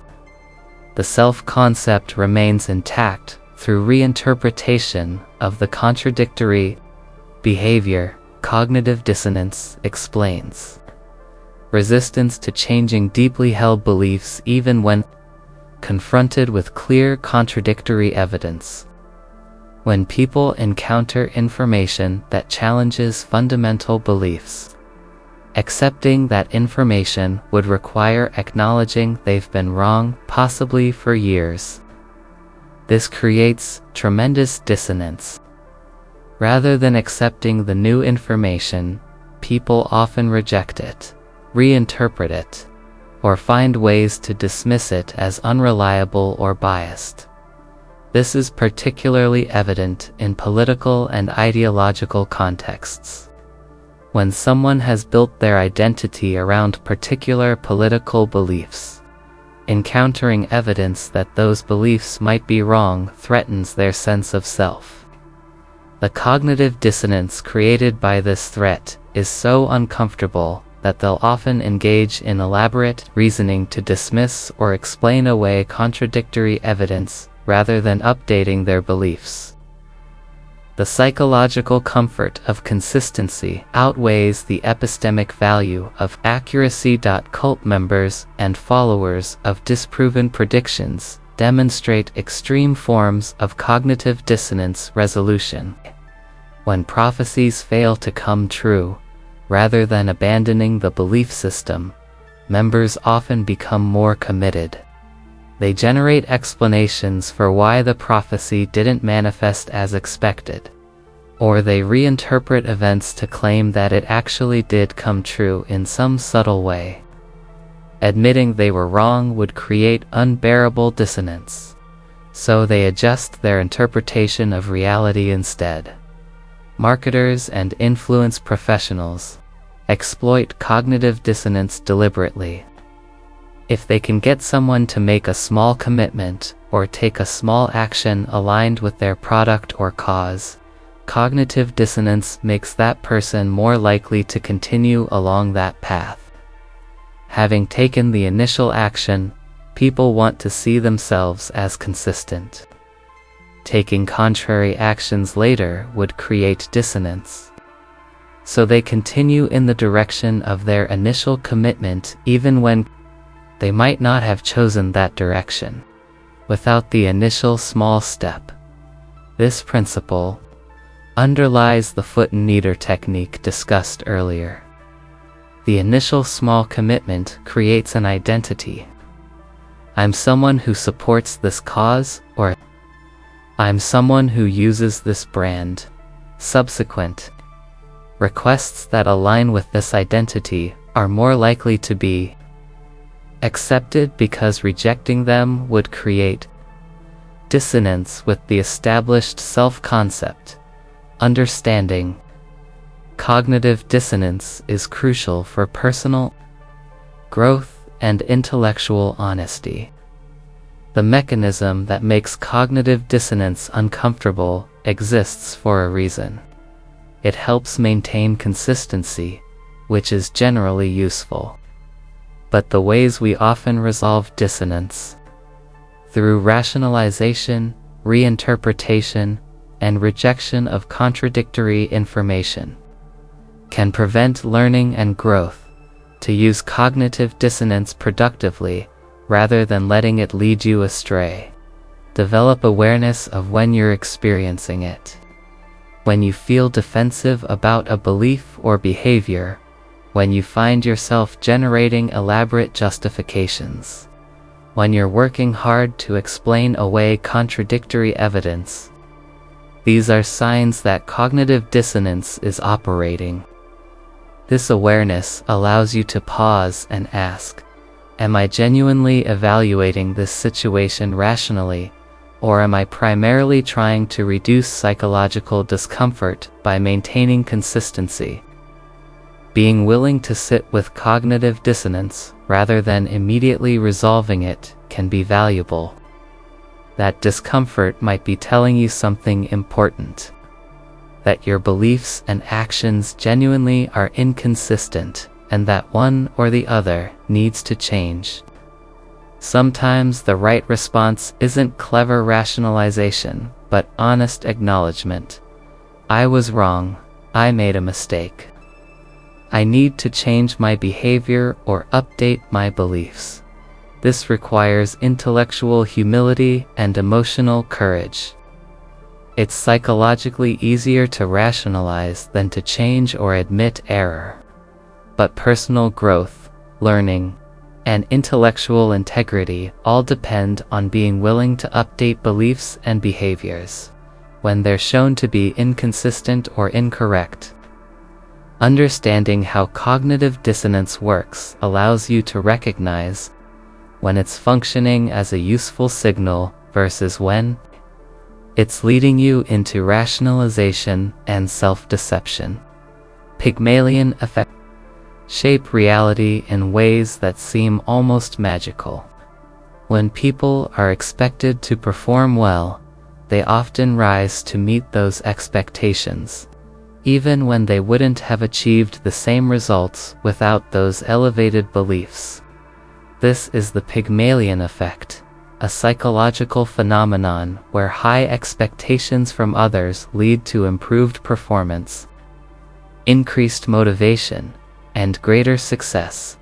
The effect takes its name from Greek mythology. Pygmalion was a sculptor who created a statue so beautiful that he fell in love with it. His devotion and belief brought the statue to life. In psychological terms, the Pygmalion effect describes how belief in someone's potential can actually bring that potential to fruition. When a teacher believes a student is gifted, when a coach believes an athlete is talented, when a boss believes an employee has great potential, that belief alone can enhance actual performance.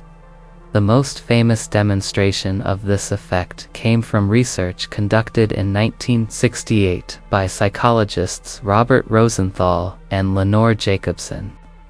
They told elementary school teachers that certain students in their classes had been identified through testing as academic bloomers, who would show exceptional intellectual growth over the coming year. In reality, these students had been selected completely randomly. There was nothing special about them compared to their classmates. By the end of the school year, something remarkable had happened. The randomly selected bloomers showed significantly greater improvements in IQ scores and academic performance compared to other students. The only difference was that their teachers believed they had special potential. That belief, though based on false information, translated into real improvements in student outcomes. How did this happen? The teachers' expectations influenced their behavior in subtle but important ways. They gave the designated bloomers more attention, more encouragement, more challenging work.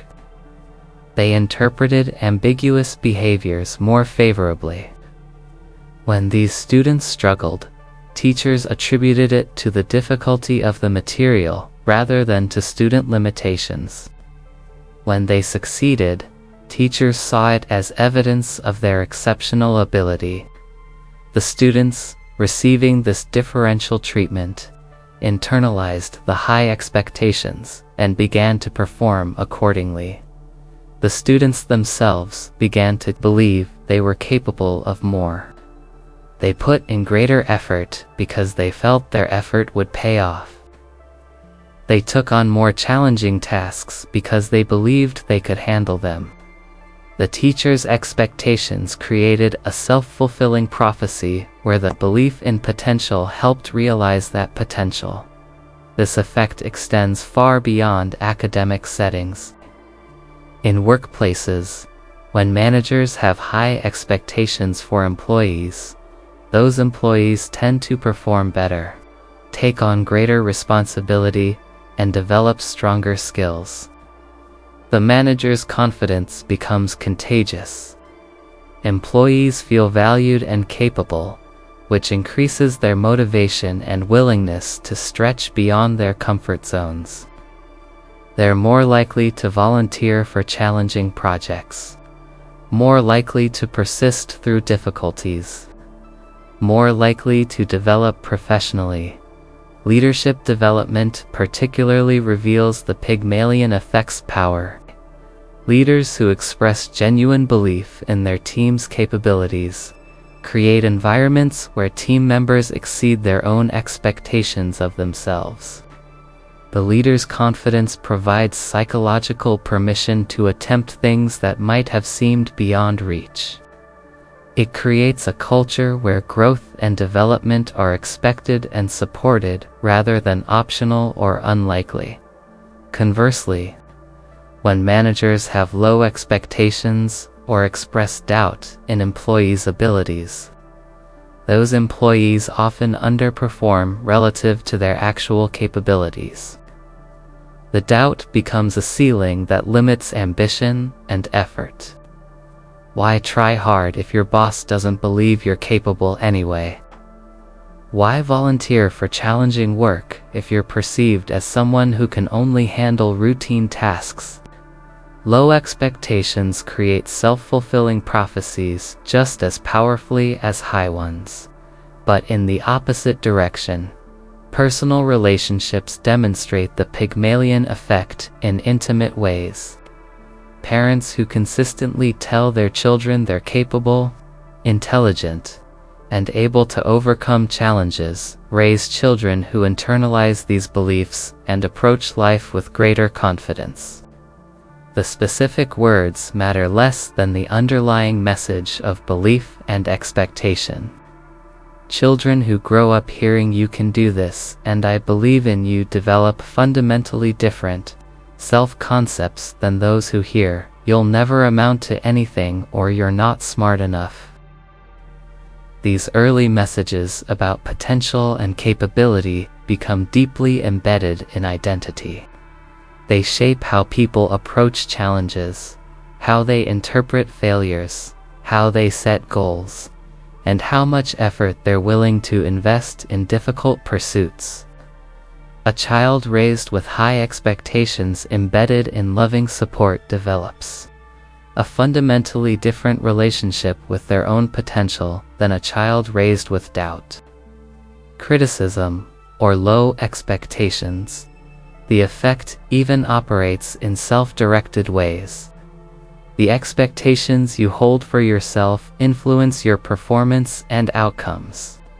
If you genuinely believe you're capable of learning a new skill, achieving a challenging goal, or handling a difficult situation, that belief increases the likelihood of success. Your self-expectations shape your effort, your persistence, your willingness to seek help, and your interpretation of setbacks. Someone who expects themselves to succeed treats obstacles as temporary challenges to overcome. When they encounter difficulties, they see them as part of the learning process rather than as evidence of fundamental inability. They persist longer, try different strategies, and eventually often do succeed. Someone with low self-expectations interprets the same obstacles as confirmation that they're not capable. They give up more quickly, invest less effort, and often fail. Not because they lacked ability, but because their expectations didn't support the sustained effort required for success. The Pygmalion effect reveals something profound about human potential. It's not fixed and objective, but partly constructed through social expectations and beliefs. People are capable of far more than they often achieve, but actualizing that potential requires belief, both from others and from themselves. High expectations don't guarantee success, but they create conditions that make success significantly more likely to harness the Pygmalion effect positively in your own life. Cultivate the habit of expressing genuine belief in others' potential. When you see capability in people, tell them. When you believe someone can achieve something challenging, communicate that belief clearly. This doesn't mean offering empty praise or setting unrealistic expectations. It means recognizing genuine potential and expressing confidence that, with effort and support, that potential can be realized. Be mindful of the expectations you communicate through subtle behaviors and attitudes, not just explicit words. People pick up on whether you truly believe in them through how much attention you give them, how challenging the opportunities you offer are, how you respond to their struggles and successes. Creating environments where people feel genuinely believed in requires consistency between stated expectations and actual treatment for yourself. Work to cultivate high but realistic expectations. Challenge the limiting beliefs you may have internalized about your capabilities. When you find yourself thinking, "I can't do that," or "I'm not good at this," question whether those beliefs are based on genuine evidence or on old messages from others who underestimated you. Often, replacing "I can't" with "I can't yet, but I can learn" opens possibilities that seemed closed. The Pygmalion effect teaches that belief has power. Not magical power, but real psychological and behavioral power that translates into tangible outcomes. When people believe in potential, whether in themselves or others, they act in ways that help realize that potential. Understanding this allows you to become more intentional about the expectations you hold and communicate, using belief as a tool for growth and achievement rather than allowing low expectations to become self-imposed limitations. The Golem, effective high expectations improve performance. What happens when expectations are low? The Golem effect describes the dark mirror of the Pygmalion effect. When people are expected to perform poorly, they often do exactly that. Low expectations sabotage performance, reduce confidence, and create self-fulfilling prophecies of failure. The name comes from Jewish folklore. A golem is a creature made of clay, animated but lacking true life or intelligence, capable only of following basic commands. The term perfectly captures what low expectations can do to people. Reduce them to less than their potential, limiting their growth and development through constrained beliefs about their capabilities. This effect has been demonstrated extensively in educational settings. When teachers believe certain students are less capable, they unconsciously treat those students differently. They give them less attention, ask them easier questions, provide less encouragement, and offer fewer opportunities for growth. They interpret student struggles as confirmation of limited ability, rather than as normal parts of the learning process.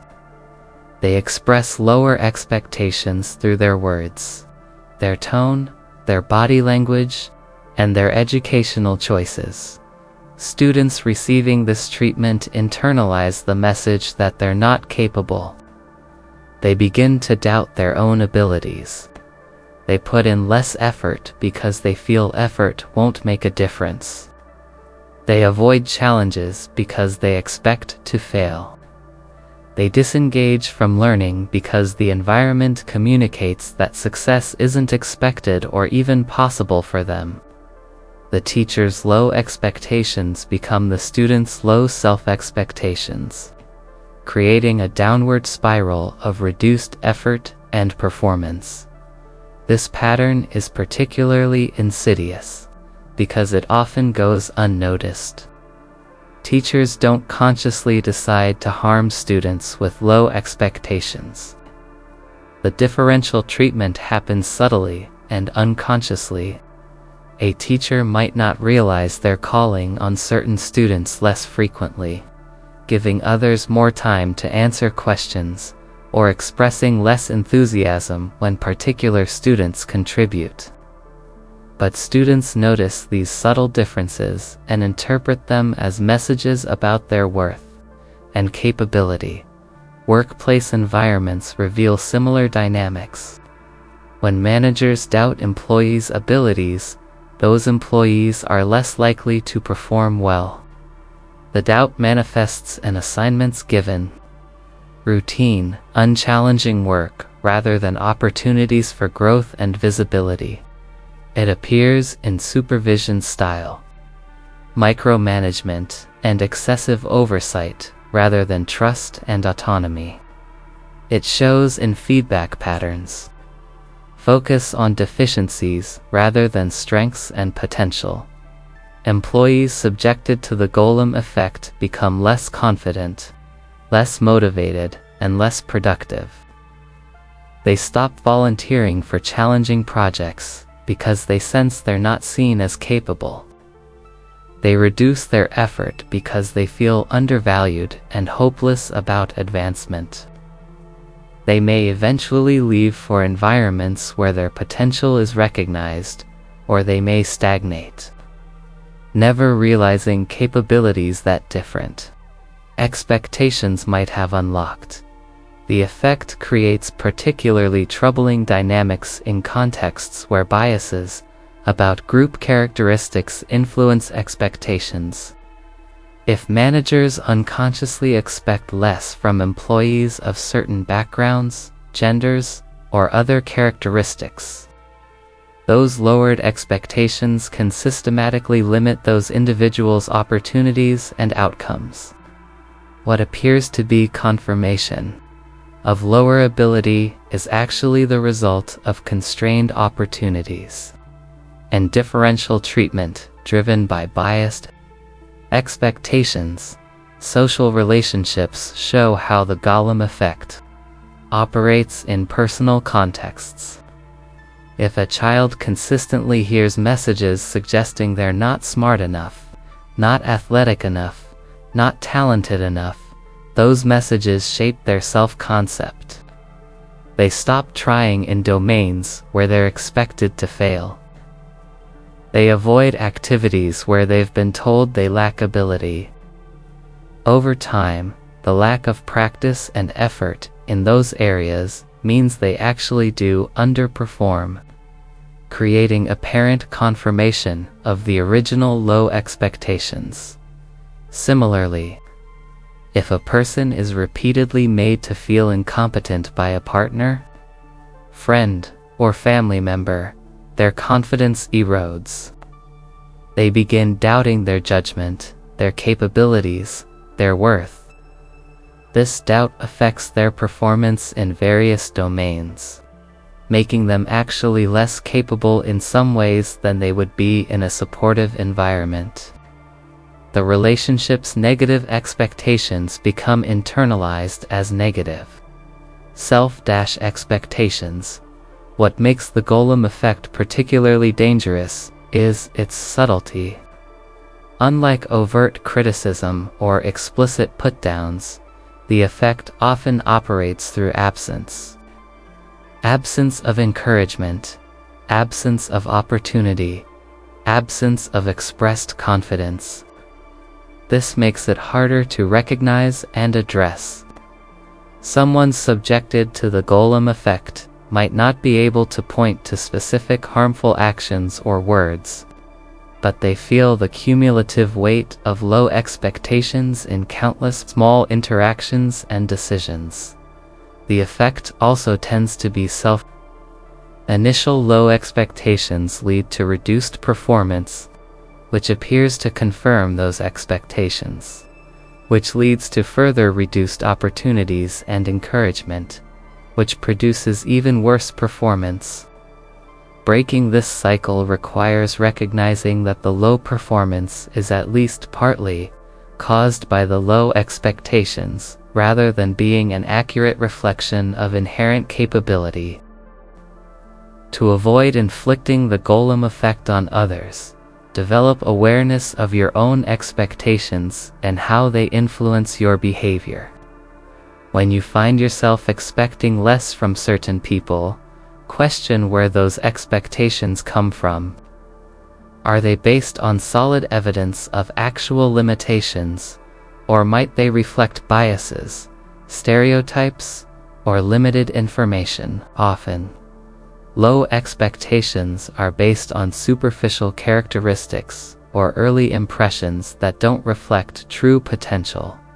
Make conscious efforts to provide equivalent opportunities, attention, and encouragement to all people you interact with, particularly in contexts where you have power or authority. Monitor whether you're treating some people as more capable than others based on factors unrelated to their actual demonstrated abilities. This requires honest self-reflection, because these patterns often operate unconsciously. If you recognize that you're being subjected to the Golem effect, that someone's low expectations for you are constraining your opportunities and affecting your performance, the first step is recognizing the effect itself. Understanding that low performance may be partly caused by the environment rather than reflecting your true capabilities helps prevent the complete Internalization of those low expectations. Seek environments and relationships where your potential is recognized and supported. Sometimes this means changing jobs, ending relationships, or finding new communities. While it's not always possible to escape constrained expectations immediately, even recognizing that the problem lies partly in others' perceptions rather than entirely in your abilities can help maintain self-confidence and motivation. Cultivate internal standards and expectations independent of external ones. Know your own capabilities and potential regardless of whether others recognize them. This internal anchor helps resist the corrosive effects of others' low expectations. It's not always easy to maintain self-belief in the face of consistent external doubt, but it's crucial for avoiding the complete internalization of the golem effect. Both the Pygmalion effect and the golem effect demonstrate that expectations are powerful forces that shape reality. They influence how people are treated, how they see themselves, how much effort they invest, and ultimately what they achieve. Understanding these effects allows you to be more conscious about the expectations you hold and communicate, using high expectations to empower rather than allowing low expectations to constrain. The beliefs we hold about people's potential, whether about others or ourselves, become part of the reality that determines what potential actually gets realized. The spotlight effect. Most people walk through life feeling like they're on stage, convinced that others are paying close attention to their every move, noticing their flaws, judging their mistakes. This feeling that you're the center of attention, that others are constantly observing and evaluating you, is called the spotlight effect. It's the illusion that a metaphorical spotlight follows you, illuminating everything about you for all to see and judge. The reality is quite different. Most people are far too preoccupied with themselves to pay sustained attention to you. They're worrying about their own appearance, their own mistakes, their own concerns. The attention you imagine directed at you is largely a projection of your own self-consciousness rather than a reflection of others. Actual focus. Imagine you spill coffee on your shirt before an important meeting. Walking into that meeting, you feel like everyone must be staring at the stain, judging your carelessness, forming negative impressions. In your mind, the stain is enormous, obvious, embarrassing. But the truth is that most people in the meeting probably won't even notice it.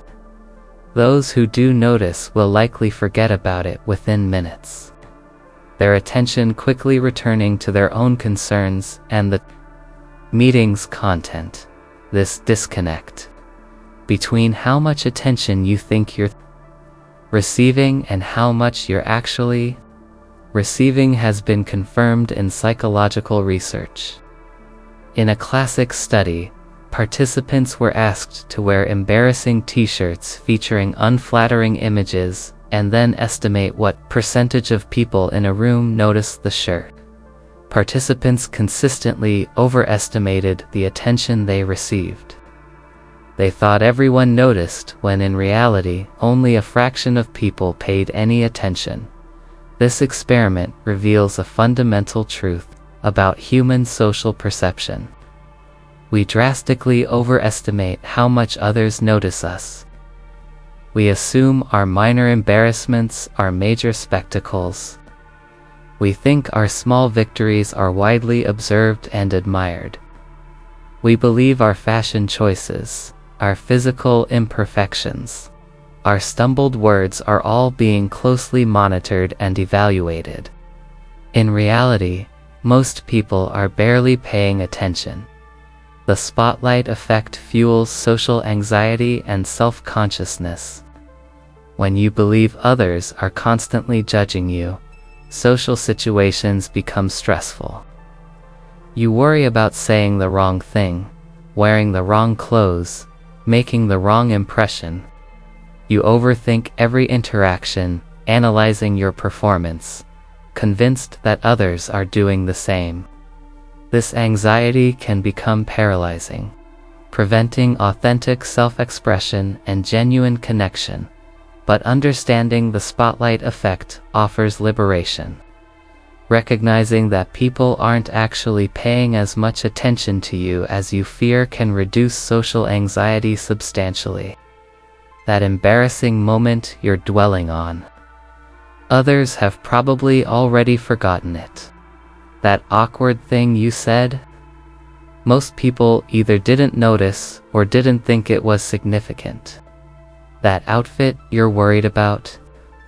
Most people won't give it a second thought. The effect extends beyond immediate social situations into how we remember past experiences. People often dwell on embarrassing moments from years or even decades ago, convinced that others still remember those incidents and judge them based on them. The truth is that others have almost certainly forgotten.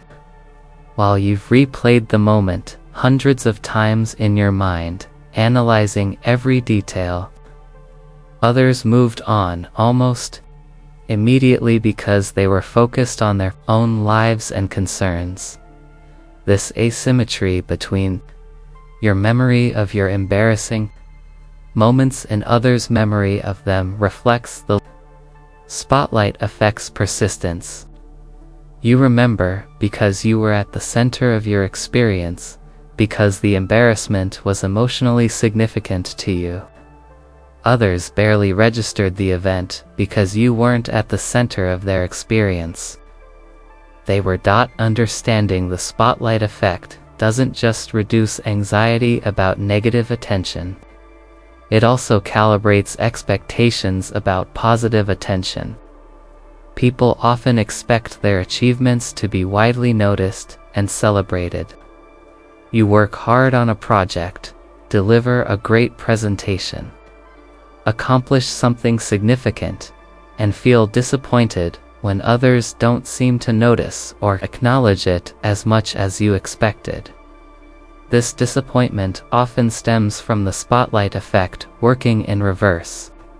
You assume your accomplishments are obvious and visible to everyone, that others must be paying attention. But they're absorbed in their own challenges and achievements. Your significant moment is barely a blip on their radar because they're focused on their own spotlights, not yours. The spotlight effect explains why people sometimes hesitate to do things that make them stand out. Dancing in public, wearing bold fashion choices, speaking up in meetings, expressing unconventional opinions. All of these can feel risky because you assume everyone will notice and judge. Understanding that people are actually not paying that much attention can make it easier to take these risks.